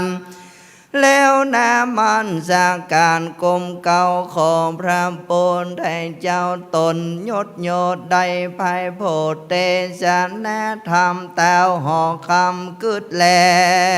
วมีจิตใจผ่องแผ้วยินดีก็มีหันแลนาปุณนาติวันเสวันลอดลุนลงเจ้าปัญญาเป็นเปสานก็เฮือตกแต่งดาอาหารเข้านามวันรูปรำปัญใจแล้วปาปอลิวานไปมวลหมู่สันเด่นสู่เวลุวันติพระธาตุลงธรรมยังจอดกันว่าเข้าไปลอดแล้วเราก็วายพ พระพุทธเจ้าจำหนแล้วก็นั่งอยู่ตีกวนตนเต้นอาตินันเต่าลาดก็พุทธาว่าพันเตพระเก่าว่าการแด่พระพุทธเจ้าอันว่าผู้การนี้เล่ามีกรรมสันลังสังกาว่าหมู่วงศาพี่น้องอันมาหาตายจากห้องเมืองคนพองก็มีพญาต้นมากเต่าเป็นยังลาดเจ้าจมทองโลยังกองวิเศษยามอยู่เขตเมืองคนได้สร้างกุศลบ่ขาดบ่พระมาทละสากันมรณากาภาคมาตายละจากเมืองคนก็เอาตนไปเกิดเตห้องฟ้าเลิศเมืองกาเสมสีพองนั้นก็กระตามบ่ดีหยาบจากกันปรากนาบำไว้บาปกำไรสร้างไว้จังป่าไปตกไม่เครื่องขี่มาเกิดเป็นเพและเป็นเพศตรงเข้าเวทเวตานาจากกาตำสันใดจานั้นเราเฮอหมู่เขาเจ้านั้นโสดได้ปนจากตรงโตดอบายขอพระมุนีนายมาภายโพดได้บังเกิดคุณนาได้ไข่ขี้ยางกาวโอเตสนาเฮอผู้คาตั้งลายได้มาโลตามทองกันว่าลอดตรงเดือน12กาลาเถิงทองมาควายจะโยมพิบาลก็มาไฟคนนาได้อานุญาตวางปล่อยเฮือศาสตร์ใหญ่น้อยนาโลกอันมาตกตุกยากเฮือเขาได้ออกจากอบายได้ไปเยี่ยมกายพี่น้องอันอยู่ในแห่งห้องเมืองคนเปื้อนจังได้รับกุศลอ่านว่าบนสันภายแผ่ปอมแม่และญาติกาได้ตันมาหาลอเฮือบ่เฮือเขาได้ตกถอยจาในอบายกันว่าเพศตั้งลายเติงหนุ่มเท่ามาลอดแล้วเล่าเมืองคนเขาก่อนเล่ลนบ่จะรีบเฉพาะแน่ไปหายังวงศาพี่น้องอันอยู่ตามห้องเมืองคนเพื่อวางเอาบุญกุศลตาเนื้อปนจากต่างเอาไม้ตีในลุมไตอบายเพศตั้งลายลังพองก่อแล่นไปตามจ้องมักกาเพศอันเป็นปิตามารดานั้นเราก็แล่นไปหาลูกเต้ายิงใจเพศอันเป็นปู่ย่าตายายมวลหมู่ก็แล่นไปสู่ยังเล่นลานสายวงวานพี่น้องตั้งหมู่ป่าเอาอาพองก็แล่นไปหายังข้ากุนตนแล่นกันสันสนเป็นหมู่พับควายกูห้องเฮือนเพศผู้เป็นน้องก็แล่นไปหายังผู้ปีเพศผู้ปีก็ไปหาน้องพับตุกตีสถานเพศผู้ลานก็มาแล่นไปหาปู่ย่าตายายนี่แหละนาผู้ข้าหมู่เฮาต่างหลายนี่แหละนามาฟังลาสธรรมเทศนาที่นี่นาก็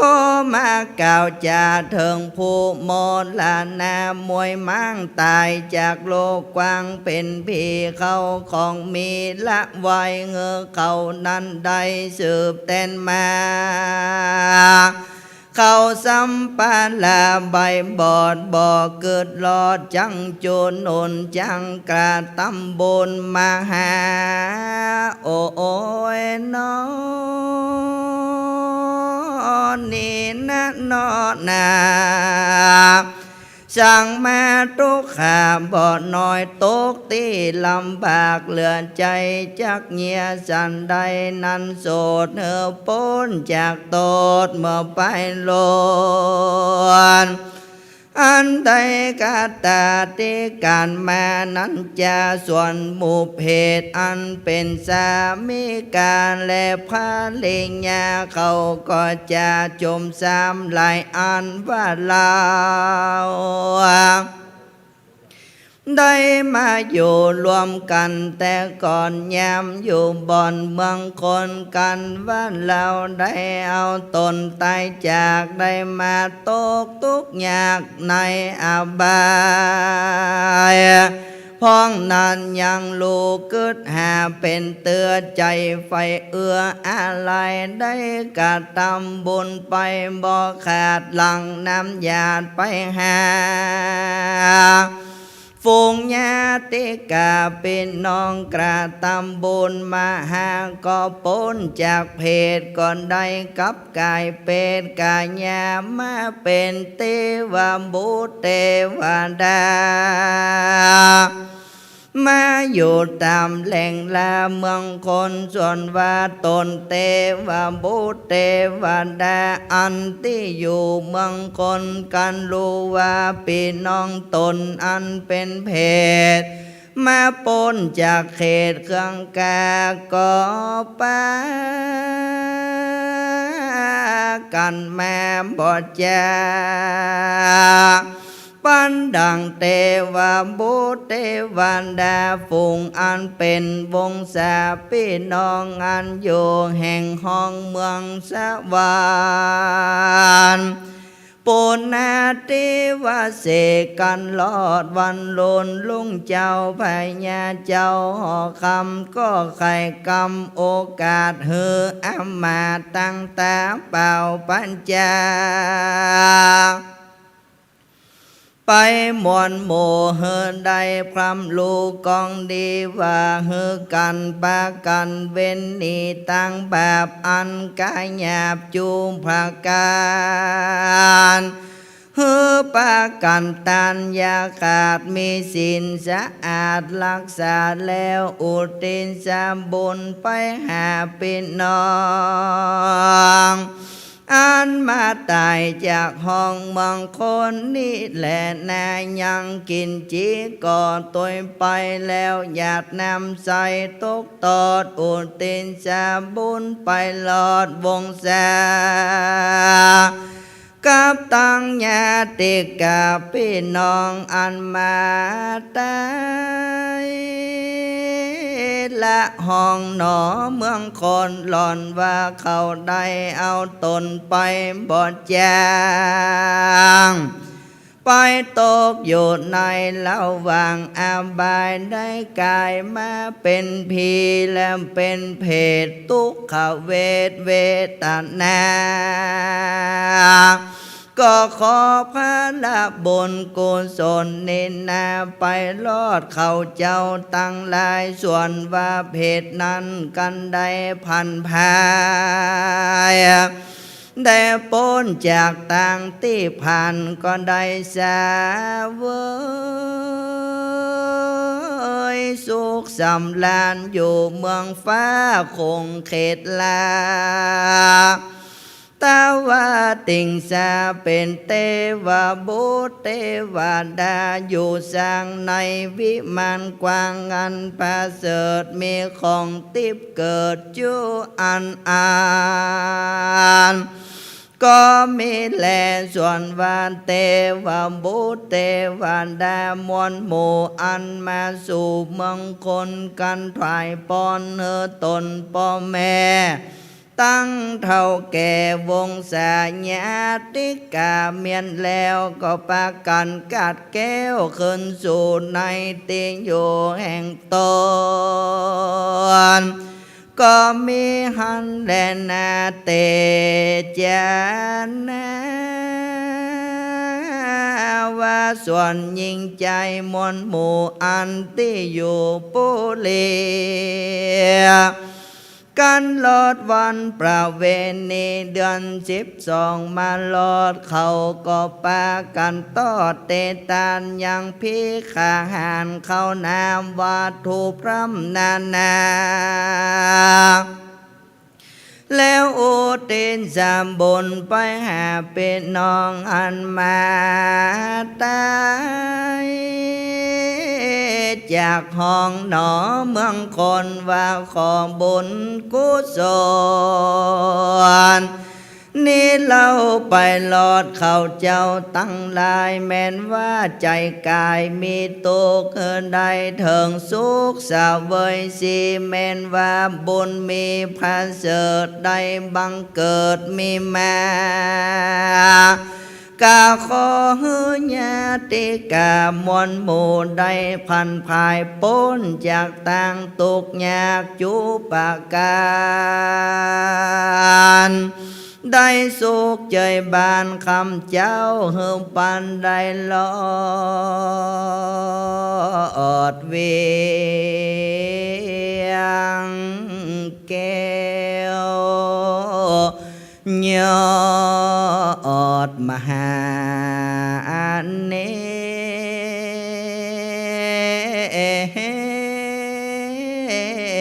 ลำปาน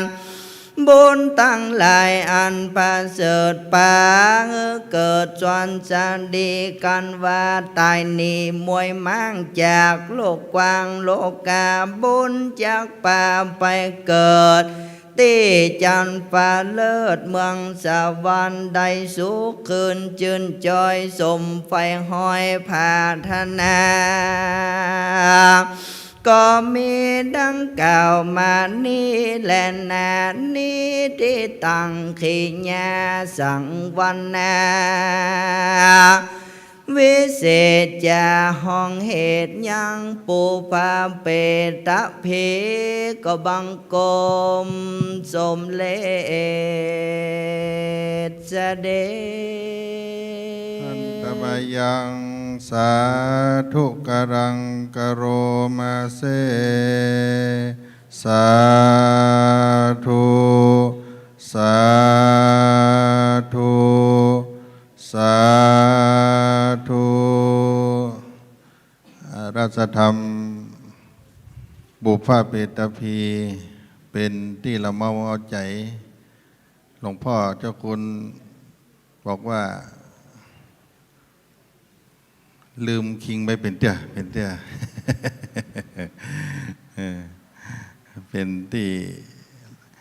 ม่วนที่งานโดยน้ำธรรมเสียงธรรมนี่ไปถึงนรกไปถึงสวรรค์ไปถึงที่ไหนคนก็จุ่มเย็นที่หั่น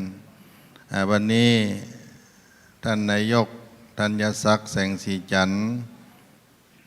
เทศบาลตำบลสุเทพเป็นเจ้าอุปถัมภ์ของโครงการธรรมสัญจรที่เกิดขึ้นในตำบลสุเทพในครั้งนี้ก็จะได้น้อมประเคนไทยธรรมต่อองค์ธรรมกถึกคือท่านอาจารย์พระครูประหลัดธินวัฒน์ยันนสิทธิวาทีขอเจริญพรท่านนายกเนอท่านนายกนี่วันนี้สมมุติเป็นพระเจ้าพิมพิสารในธรรมเนอ สมมุติวันเดียวอะไรนะ อธิษฐานนะเนอท่านนายกอธิษฐานน้อยเนอขอมีปารมีเหมือนพระเจ้าพิมพิสารเมื่อครั้งในอดีตตามธรรมเนื้อของบุพเพเปตพีพระเจ้าพิมพิสารนิอุปถัมภ์ศาสนาไปทั่วแว่นแคว้นคุณพ่อ เฉลิมชัยอาการเทศอื่นๆขอเชิญหลวงพ่อเจ้าคุณว่าภัยมีการเทศตัวแทนขอเชิญเข้ามาประเคน ยกมาเนอะศรัทธายกมายกการทำวัดลำเปิงมีก่อนวัดลำเปิงตะโพธารามวันนี้ท่านนายกเป็นพระเจ้าพิมพิสารเนอะวันนี้นะเป็นตัวแทนของอดีตการบุพเพเปตพี มีก่อกันทำมีก่อหันตั้งท่านเป็นอย่างเอาเข้ามาเกณฑ์เลยเนอะหลวงพ่อว่าจะได้อานิสงส์ด้วยกันคนใดว่าได้เอากันมาจะแท่งเป็นปัจจัยก็ออกมาได้เลยแม่อุ้ยพ่ออุ้ยแม่ขอปุจจาทำอานิสงส์เปตพีให้แม่ออกมาได้เลยนะแม่เนอะคณะศรัทธาหัววัดหัววาต่างๆที่มีกันต้นกันวันนี้ก็เจริญพรซึ่งท่านนายกธัญศักดิ์เป็นเจ้าเก้าเจ้ากันให้แล้วเป็นพระเจ้าเป็นพิสารตันก่อนแล้ววันนี้ตามเนื้อธรรมขยับขยายกันเข้ามาโอ้อันนั้นนักเนอเป็นเปียดทั้งในเป็นบะฟักมนองค์เตศนี่กินอย่างอื่นมาได้เป็นว่านะกินบะฟักมนก็ฟักแก้วแล้วนะเพราะว่าเสียงดีน้ำเพิงนี่กินมาได้ ยกมาหลายๆน้อยกันวัดที่ไหนนะปะฟักมนเขียวบื้อนะ วัดป่าแดงเนาะโอ้วัดป่าแดงเพื่อนเป็นเกษตรกรเนาะป่าแดงมหาวิหารปลูกหลังดอยวัดนั่นน่ะบะฟักมนบะฟักแก้วส่วนวัดผาลาดวัดผาลาดเป็นเจ้ากันมีบะทัวเนาะมีบะน้อยแล้วก็เฮ็ดลมเป็นยอดกันวันนี้วัดช่างทองบอกว่าบัได้เขียนชื่อที่ยอดที่นักตะเปิ้ลนะวัดช่างทองนะเจ้าวาดมากระซิบนี่ท่านรองวันเพ็ญเป็นคนใส่ 20,000 ป่ายกันเนอะ บอกอย่าไปประกาศดังว่าท่านลองใส่คนเดียว 20,000 นี่นะวัดช่างทองหลวงพ่อวัดป่าแดงได้ประเคนแล้ว1 ต้นการทำทั้งหมดจะเอาเข้ากองทุนคณะสงฆ์วัดประธานพรป่าห้าเนอตัวแทนป่าห้าได้มาประเคนวัดประธานพรนี่เป็นอยู่ใกล้น้ำเหมืองมันเลยหยอดหินไปหน่อย น้ำคนชนประธานมันบ่มีปุ๋ยเนาะวัดไฟหินนี่โยตินดอยนี่โป่งหน่อยเนาะโป่งแดงบะลึงนะมาเหมือนวัดช่างทองบนยอดแดงบะลึง 20,000 ป่ายท่านรองวันเพ็ญมันใส่คนเดียวบนที่อันอื่นมานับเลยนะเจ้าวาดนี่ใส่2 ปั๊บก่อนมีก็มีส่วนตัวก็อันนี้ไหนที่ไหนอันนี้ตั้งใดวัดโป่งน้อยเนาะครูบาขาวอันนี้เทศบาลเนาะวัดช่างทองอันนี้ข้าที่เจ้าวาดสกิดที่ข้างเมื่อกี้นี่กะ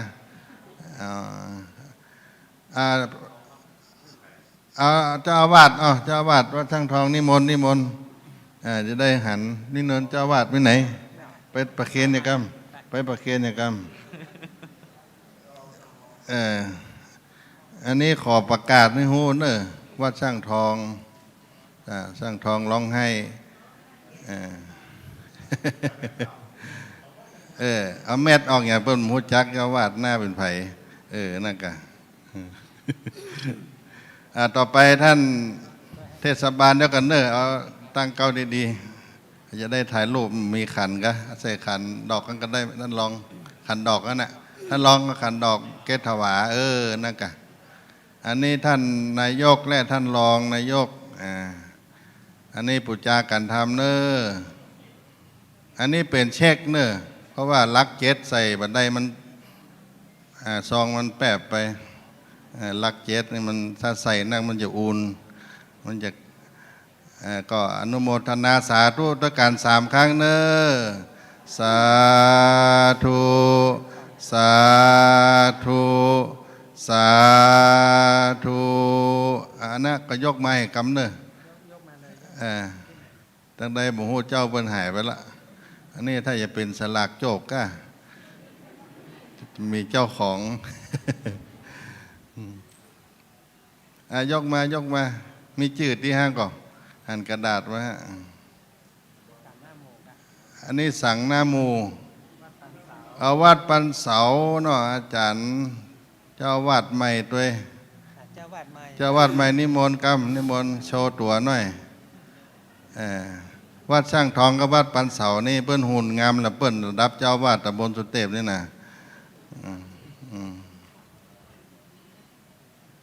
ถ่ายรูปไว้อย่าเจ้าวาดใหม่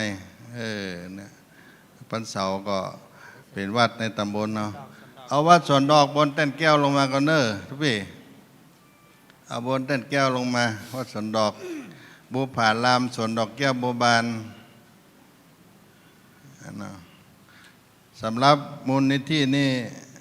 เบื่อคุณพ่อเฉลิมชัยจะใส่ไม่ล้นเนอะเพราะว่าใส่ตะกี้บัตรตันเพราะว่าเช็คกำลังมาถึงวันนี้ขอประกาศคณะตัวแทนวัดสวนดอกมีก่อนศรัทธาได้อยู่วัดสวนดอกมีก่อนฮะมันมีสักคนกับวัดสวนดอกนี่มาก่อนมาไผ่นี่นึกว่าไม่กล้าหวยมาขายหวยงานกำแพงหวยมาเนี่ยมันมีขอตัวพี่แอนเกนก็เนาะอันนี้รองเจ้าวาดวัดผาลาดอุดมสมบูรณ์แบบอุดมสมบูรณ์ก็พอรองเจ้าวาดนั่นเนอะวัดผาลาดน้ำหนักนี่จั่งมาได้เข็มสะเด็นแล้ว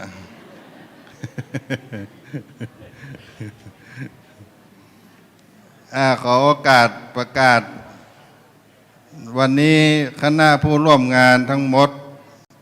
คณะสงฆ์40 รูปวัดพระธาตุเจ้าดอยสุเทพท่านอาจารย์ด็อกเตอร์แล้วก็วัดพระธาตุเจ้าหลวงพ่อพระธรรมเสนาบดีได้ส่งกันทำมาเป็นปังล่าปังซอยวันนี้ฉลากกระพัดดอยสุเทพแล้วก็วันเกิดเปิ้นตัวท่านอาจารย์มหาสกลประเรียนธรรม9 ประโยค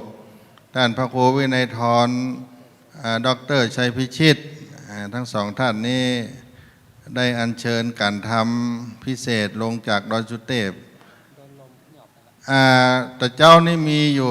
ล้านป่ายลมปัดลงดอยมาเหลือสัก2 ปันเนี่ย ดอยมันสูงเนาะลมแหงหน่อยขับรถยนต์มาก็มาเป็นยั้งเนอะพูดไปไล่เก็บตัวเองต่างๆดอยสุเทพนะขอโอกาสประกาศคณะสงฆ์คณะศรัทธามาร่วมงานพระภิกษุทั้งหมด40 รูปสามเณร72 รูปคณะศรัทธา185 ท่านเทศบาลตำบลสุเทพ58 ท่านผู้ที่ได้มารับข้าวสาร59 คนวันนี้มาทั้งหมด424 รูปคน424เนอะอาจารย์ไว้นะอันนี้ยอดคนสำหรับยอดปัจจัยการทำได้อยู่ 40,000 ปลายเนาะประมาณนั้นเพราะฉะนั้น4 มาแหงเนอะญาติโยมทั้งหลาย4 มาแหงก็ถือว่าเป็นการมานักที่สุดละในช่วงโควิดในวันนี้ธรรมะสัญจรตำบลสุเทพก็มาได้มองตามก้อยลอยลากันไปเป็นกับกึ่งปีท่านนายกยังมาน้อยอกมองใจมาได้จัดธรรมะสัญจรอยู่ในกระง่อมบนวันนามาได้ฟังธรรมวันนี้ก็สมอกสมใจแล้วขอเชิญคุณพ่อเฉลิมชัยเป็นผู้แทนสถาบันของมูลนิธิเนาะได้มอบให้พ่ออาจารย์ประยูนพ่ออาจารย์ประจำเทศบาลตำบลสุเทพวัดสร้างทองกะ วัดช่างทองเนาะวัดช่างทองก็ประจำเทศบาลนะกะ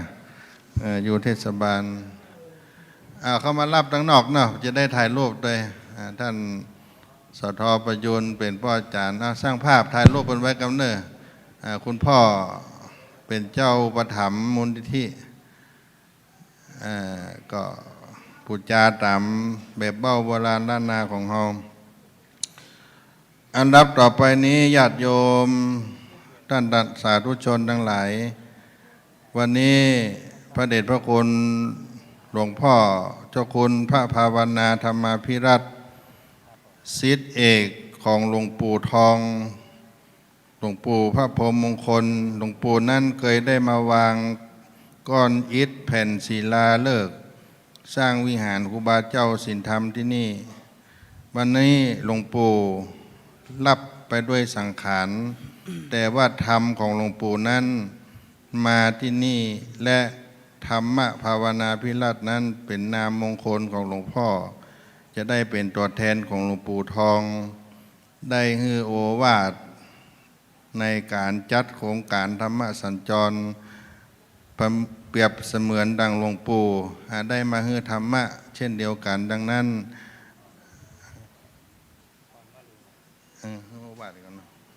ดังนั้นก็จะได้อาราธนาฮือธรรมโอวาทแห่งการจัดโครงการธรรมสัญจรในวันนี้ที่ท่านอาจารย์เจ้าคุณนั้นสืบทอดหลวงปู่ทองทุกสิ่งทุกอย่างได้มาที่นี่จากนั้นก็จะได้ฮือศีลฮือปอนเป็นลำดับต่อไปขอเราท่านทั้งหลายทั้งฝ่ายสมณะฝ่ายศรัทธาได้ประนมมืออัญเชลีไว้เนออัญเชลีสาธุการเนอครับขอไว้สา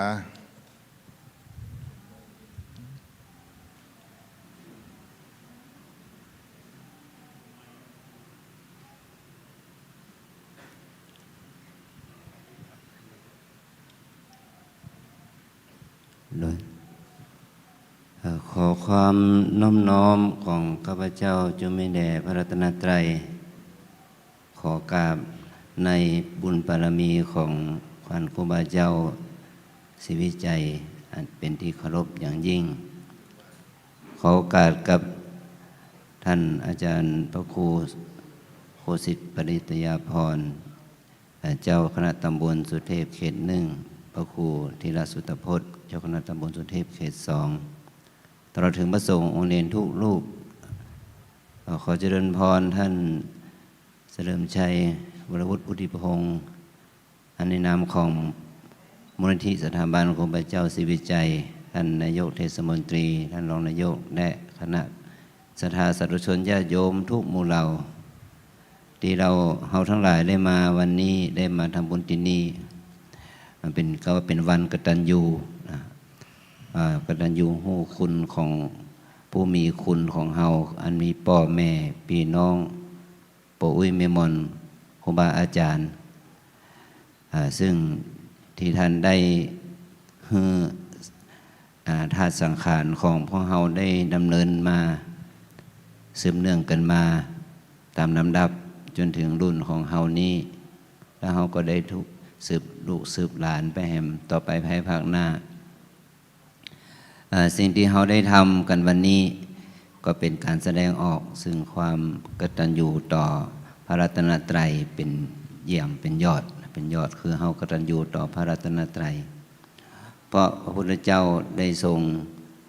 มอบพระธรรมวินัยของพระองค์ไว้ให้เป็นศาสดาแทนพระองค์ให้พวกเราในฐานะพุทธสาวกทั้งหลายภิกษุภิกษุณีอุบาสกอุบาสิกาได้ดำเนินตามธรรมนี้ก็คือละชั่วทำดีทำใจให้บริสุทธิ์วันนี้เรามาที่นี่เราก็มาทำความดีนะมาละความชั่วมาทำความดีทำใจให้บริสุทธิ์ด้วยการหื้อตานรักษาสมาทานรักษาศีลเจริญภาวนาฟังเทศน์ฟังธรรมซึ่งกิจกรรมตรงนี้เราก็ได้ทำในวันพิเศษคือว่าวัน12เพ็งหรือวันศาสตร์ไทยวันศาสตร์จีนก็เป็นกันตรงกัน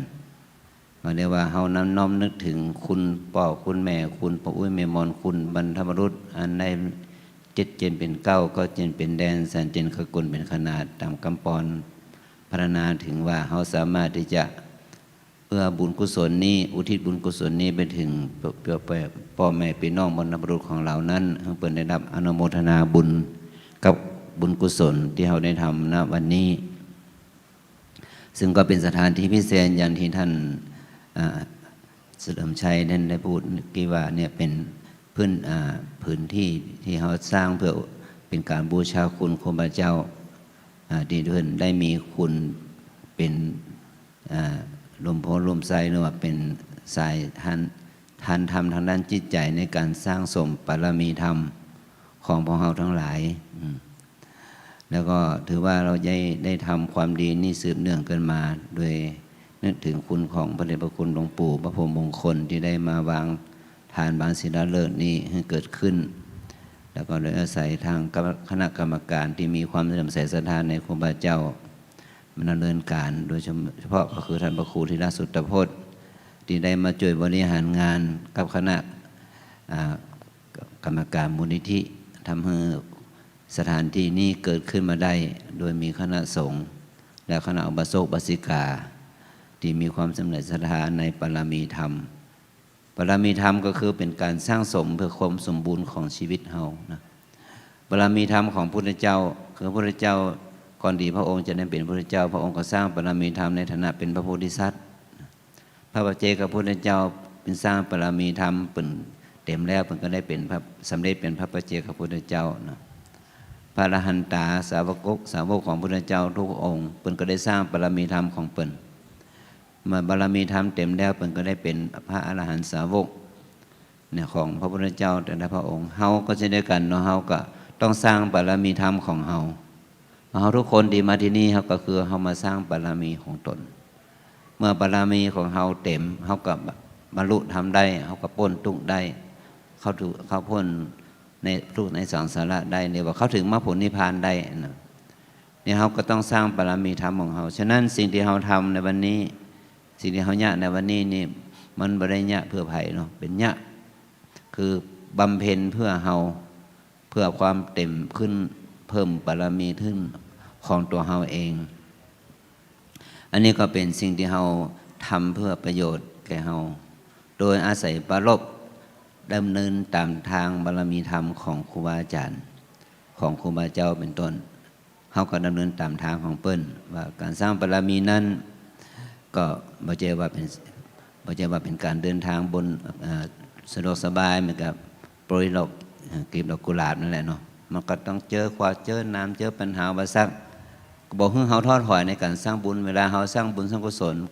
มีปัญหาขึ้นมาก็บ่ยะแล้วบ่ทำแล้วอย่างเงี้ยเฮาก็ก้านเขาเรียกก้านมารเนาะก้านมารกับกิเลสมารแต่ถ้าเฮามานึกถึงครูบาอาจารย์หรือครูบาเจ้าเป็นต้นเนี่ยว่าเป็นเนี่ยดีแค่ไหนก็ยังมีคนเห็นตัวและบ่เห็นตัวคนชอบคนชังไม่อยู่เขาก็บอกท้อถอยนะว่าทำในสิ่งที่เป็นประโยชน์ก็ทำไปให้มันได้ประโยชน์สุดท้ายแม้แต่ครูบาเจ้าเนี่ยเปิดกระทำจนเป็นวันเบิ่นเป็นมรณภาพเนาะนะแม้จะมรณภาพแล้วภารกิจยังหมดเสร็จก็ให้ลูกหลานให้ลูกศิษย์ลูกหานะสืบต่อเนี่ยเช่นเดียวกันนะครูบาอาจารย์ของเฮาเช่นพระคุณหลวงปู่เป็นต้นเนี่ยแม่นเป็นจะละสังขารไปบางสิ่งบางอย่างเปิดกันทำหมดเสร็จก็ลูกศิษย์ลูกหากันทำต่ออย่างเนี้ยเนาะทำต่อมาจนจะเสร็จอันนี้ยิ่งครูบาอาจารย์ละสังขารไปแล้วเนี่ยการทำต่อแสดงถึงความแน่วแน่ของเราทั้งหลายของศรัทธาทั้งหลายว่าแม้ครูบาอาจารย์จะละสังขารไปแล้วเขาก็บ่ได้ทิ้งทางธรรมบ่ได้ทิ้งการสร้างบารมีบ่ได้ละทิ้งการสร้างบุญสร้างกุศลอันนี้เป็นการแสดงออกเสียซึ่งความตั้งใจความศรัทธาของเราศาสนาอื่นเขาทำประโยชน์เนี่ยเขาก็มีพระเจ้าของเขาเป็นที่ตั้งทำทุกอย่างเพื่อพระเจ้าของเขาแต่เขาก็ในฐานะพุทธศาสนิกชนเนี่ยเขาจะทำเพื่ออะไรอย่างก็ทำเพื่ออุทิศต่อพระพุทธเจ้าทำเพื่อประโยชน์บูชาคุณพระพุทธเจ้าเป็นที่สูงสุดแต่การทำประโยชน์บูชาคุณพระพุทธเจ้านั้นมันเป็นนามธรรมแต่ความจริงแล้วการทำประโยชน์ของเขานั่นก็คือเขาจะเข้าถึงพระพุทธเจ้าได้เนาะเขาจะต้องมีธรรมคือมีปรมีธรรมเนี่ยโดยเอาพระพุทธเจ้าเป็น เป็นหลักเป็นจุดที่เขาจะเข้าถึงนะซึ่งเขาจะเข้าถึงพระพุทธเจ้าได้ก็จะเข้าถึงพระธรรมได้จะเข้าถึงพระสงฆ์ได้ก็ต้องสร้างบารมี10ทัศเนี่ยนะทั้งตานะบารมีเป็นต้นจนถึงอุเบกขาบารมีเป็นที่สุดเนี่ยสิ่งเหล่านี้แหละนะเป้าหมายของเขาก็คือบรรลุถึงเป้าหมายคือสำเร็จโพธิญาณสาวกะโพธิญาณปัจเจกโพธิญาณหรืออรหันตสัมมาสัมโพธิญาณเป็นที่สุด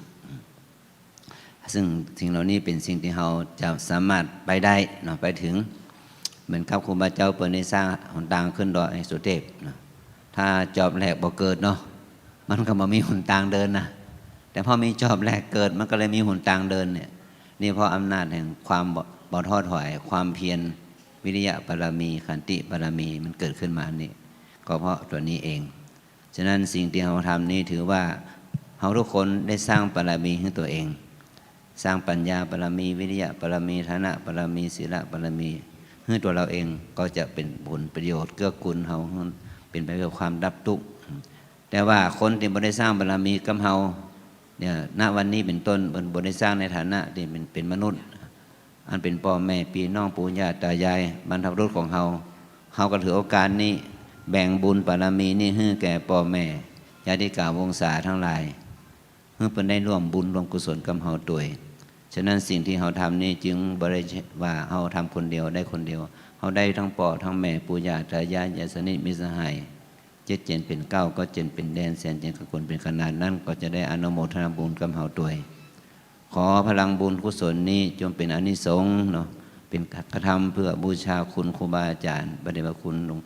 อันมีท่านครูบาเจ้าศรีวิชัยเป็นต้นตลอดถึงพ่อแม่พี่น้องญาติกาวงศาเฮาญาติมิตรพี่น้องทุกคู่ทุกคนเพื่อได้มีส่วนบุญส่วนกุศลนี้จงทุกประการเพื่อได้เป็นมรรคาไปสู่มรรคผลนิพพานเป็นที่สุดจงบังเกิดขึ้นแก่พวกเราสาธุชนญาติโยมทั้งหลายจงทุกข์ทั่วหน้ากันด้วยเถิดสาธุต่อไปเราจะได้รับพรจาก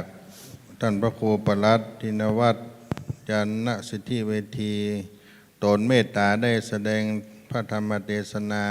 เพื่ออุทิศไปให้ท่านเจ้าครูบาสินธรรมครูบาศรีวิจัยและบุรพมหากษัตริย์บรรพชนที่มาสร้างทางขึ้นดอยสุเทพเมื่ออดีตโดยตลอดถึงญาติโยมที่เป็นญาติของศรัทธาทั้งหลายณโอกาสนี้ยะถา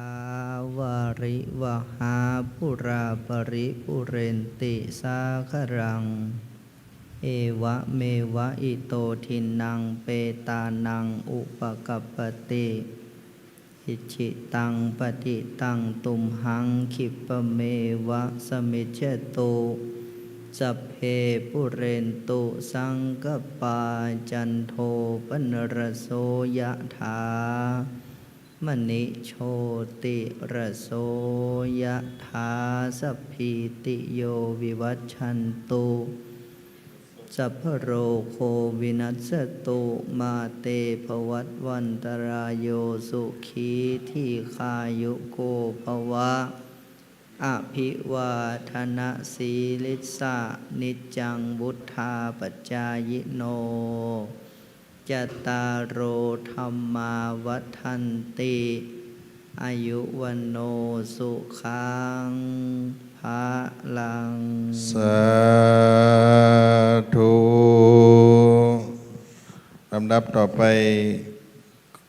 จะได้อาราธนาท่านพระอาจารย์ขาวพระอธิการขาวกันตะสีโลหลวงพ่อเจ้าวาดวัดโป่งน้อยประธานอบต.เขต 2จะได้มากล่าวเชิญชวนญาติโยมทั้งหลายในการจัดโครงการธรรมสัญจรครั้งที่2ในรอบปีนี้โดยคณะสงฆ์ตำบลสุเทพและเทศบาลตำบลสุเทพเป็นผู้ประถมนะครับ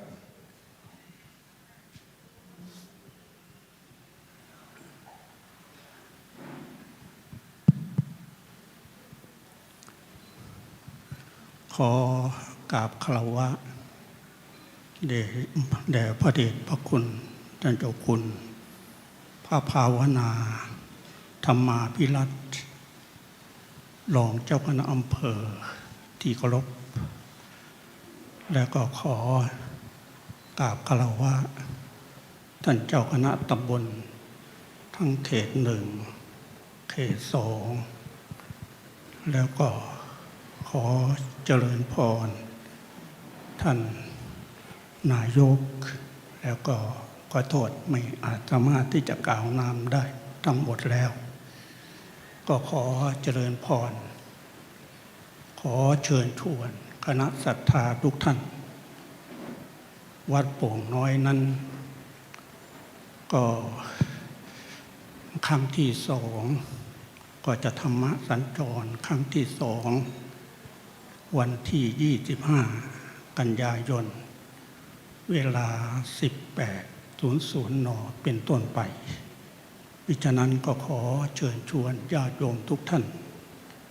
ไปฟังธรรมในวันนั้นก็ขอเชิญชวนการฟังธรรมนั้นก็เป็นสิ่งสำคัญอย่างยิ่งใหญ่มีอยู่3ประการด้วยกันการฟังเทศ1ฟังเทศเอาบุญ2ฟังเทศเอาความรู้3ทางเทศเพื่อนำไปประพฤติปฏิบัติให้ถูกต้องวันนี้นับว่าทำถูกต้องทุกประการเลยครบทางพระพุทธศาสนาก็มีการถวายทานอันนี้เป็นหลักสำคัญอย่างยิ่งของพระพุทธศาสนานอกนั้นก็มีการธรรมาทานศีลศีลนี้ก็เป็นข้อสำคัญอย่างยิ่งนอกนั้นก็มีการภาวนาเมื่อเกิดทางทั้ง3อย่างเหล่านี้ก็พาให้เราเกิดปัญญา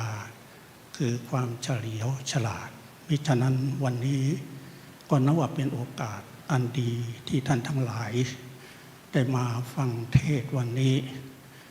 สิ่งที่ยากนั้นมี4ประการ1ได้เกิดเป็นมนุษย์ได้พบปะพระพุทธศาสนาก็เป็นการยาก2ชีวิตของสัตว์ทั้งหลายฝืดเคือง3การได้ฟังธรรมของสัตบุรุษก็ยากที่จะได้ฟังความเกิดขึ้นของท่านผู้รู้ทั้งหลายหายากวันนี้เกิดที่นี่แล้วฉะนั้นวันต่อไปวันที่25 กันยายนก็จะไปเกิดที่วัดโป่งน้อยสืบไปฉะนั้นวันนี้ก็ขอให้พรสั้นๆทุกท่านก็ขอให้มีอายุวันนะสุขะพละปฏิภาณธนสารสมบัติทุกประการเทินสาธุโอกาสนี้เกล่าวขออาราธนาและขอเจริญพรทุกท่านได้ทำจิตเป็นสมาธิธรรมเนื่องด้วยวันนี้ถือว่าเป็นวันประเพณีอันเป็นการอุทิศถวายให้กับผู้ล่วงลับดับขันไปในเดือน12เป็งบุพเพตพีและลึกถึงบุญแผ่ไปถึงผู้ล่วงลับไป1 นาทีณโอกาสนี้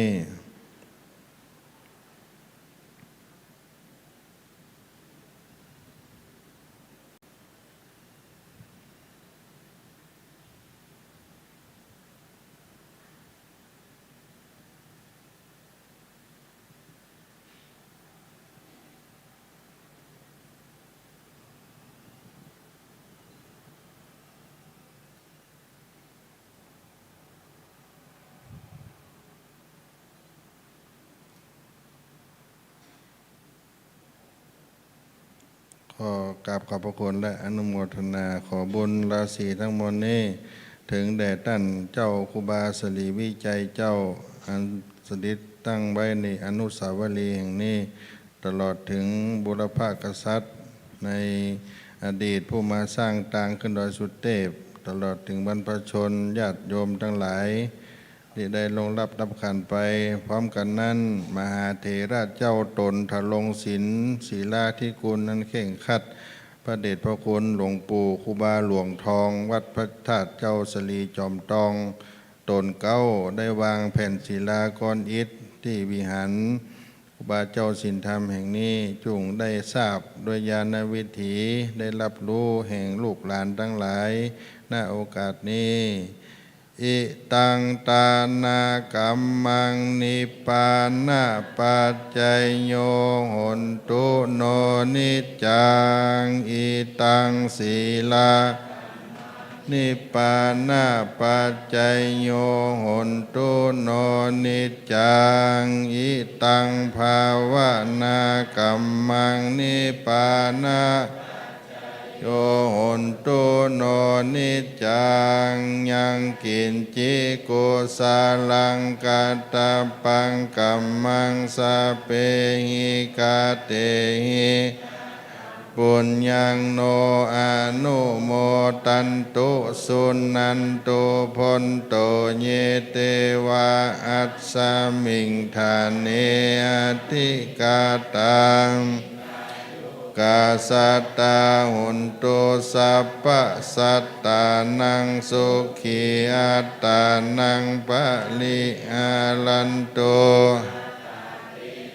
สุขิตาหุนตุทุกขปามุญจันตุสัพเพญาติกาสุขิตาหุนตุมุญจันตุสัพเพอาญาติกาสุขิตาหุนตุทุกขปามุญจันตุสัพเพปิสาสัพเพสัพเพเปตาสุขิตาหุนตุทุกขปามุญจันตุสัพเพนักขตาสุขิตาหุนตุตุสัพเพเทวาสุขิตาหุนตุทุกขปามุญจันตุสัพเพอาจาริโยปัชฌัญญาหุนตุทุกขปามุญจันตุสัพพะสัมปตินังสามิจันตุโววันตามิพุทธังสัพพังเมกามาทะเมพันเตวันตามิธัมมังสัพพังเมโตสังฆามาทะเมพันเตวันตามิสังฆังโตสังฆามาทะเมพันเตวันตามิคารุอุปัชฌาจาลิเยสัพพังเมมาทะเมพันเตวันตามิธัมมัฏฐานังสัพพังเมโตสังฆามาทะเมวันตามิเจลัมทัสีมายังสัพพังเมโตสังฆามาทะเมพันเตมิเจติยังสัพพังสัพพัทธาเนสุปฏิทิตาสลิลาตาตุมหาโพธิงรูปังสักกาลังสัตตานาคะโลเกเทวะโลเกพรหมโลเกจุมปูลังกาติเปสาลิลาตาตุโยเกสาตาตุโยทาตุโยเจติยังกันทากุติงจัตุระสิเตขันเทสะเปตังปาตะเจติยังอาหังวันตามิสัพพะโสต่อไปไหว้ปาลมีครูบาเจ้าศีลธรรมครูบาเจ้าสลีวิจัยองค์อนุสาวรีย์แห่งนี้ตนบุญแห่งแผ่นดินล้านมาครูบาเจ้าหลวงทองครูบาวัดพระธาตุเจ้าสลีจอมตองหลวงปู่พระพรหมมงคลและพระมหาเถระที่ในขวงวิหารแห่งนี้วันตาเมพันเตสัพพังอาปาลาตังคามาตาเมพันเตมะยาตังปุญญังสามินาอนุโมสามินาคาตังบุญยังไมหังทาตปัง ธุสาธุอนุโมทามิ จัตตารโอธรรมวัฏันติอายุวันโนสุขังพระลัง สาธุต่อไปจะเป็นกิจกรรมมอบข้าวสารแก่ผู้สูงอายุผู้ป่วยติดเตียงก็เป็นศิษย์พิธีวันนี้ขอกราบขอบพระคุณพระมหาเถระในตำบลสุเทพและคณะเทศบาลขอเจริญพรผู้บริหารเทศบาลและคุณพ่อเฉลิมชัยวรวุฒิพุทธพงศ์ผู้มีเกียรติได้ถ่ายรูปบันทึกภาพหน้าพระเจ้าเต้นแก้วเนาะขอบคุณสถานีวิทยุ 104.50 เมกะเฮิรตซ์วันนี้ท่านพระครูธีระสุตพจน์ท่านพระครูปัญญาสังฆการเป็นเจ้าคณะตำบลสุเทพเขต 1และประธานอบต.เขต 1ได้มาร่วมกันเป็นพิธีกรพิเศษขอขอบคุณท่านผู้ฟังทางสถานีวิทยุวัดฝ่ายหินตลอดถึงลิงก์ไปในสถานีอื่นๆที่เป็นแม่ข่ายของวัดฝ่ายหินทุกสถานีญาติโยมท่านผู้ฟังทางสถานีได้รับธรรมะก็ขอให้ได้บุญโครงการธรรมะสัญจรตำบลสุเทพครั้งที่ 1โดยเทศบาลตำบลสุเทพเป็นผู้ประถมภ์ตลอดถึงญาติโยมที่ได้มาร่วมในวันนี้ก็ขออยู่เย็นเป็นสุขสักกรรมก็เป็นกิจกรรมมอบข้าวสารแก่ผู้สูงอายุผู้ป่วยติดเตียงขอให้ญาติโยมทั้งหลายเดินทางกลับโดยสวัสดิภาพแต่อย่าไปฟังไปเตื้ออย่าไปลืมเน้อ424เน้อ อันนี้ยอดคนมานะ424ลงไปหน้าครูบานี่เน้อหลังต้นโพเนี่ยเหมาหมดเลยเน้อ ถ้าอธิษฐานแล้วก็จะได้บุญกุศลคณะสงฆ์ตำบลสุเทพเนาะคณะศรัทธาตอนนี้ขอผู้บริหารตังเทศบาลและก็ตำบลเฮาเนาะได้ถ่ายรูปด้วยกันครูบาเจ้าวัดม่อนนาคราชครูบาเจ้าอะไรอย่างก็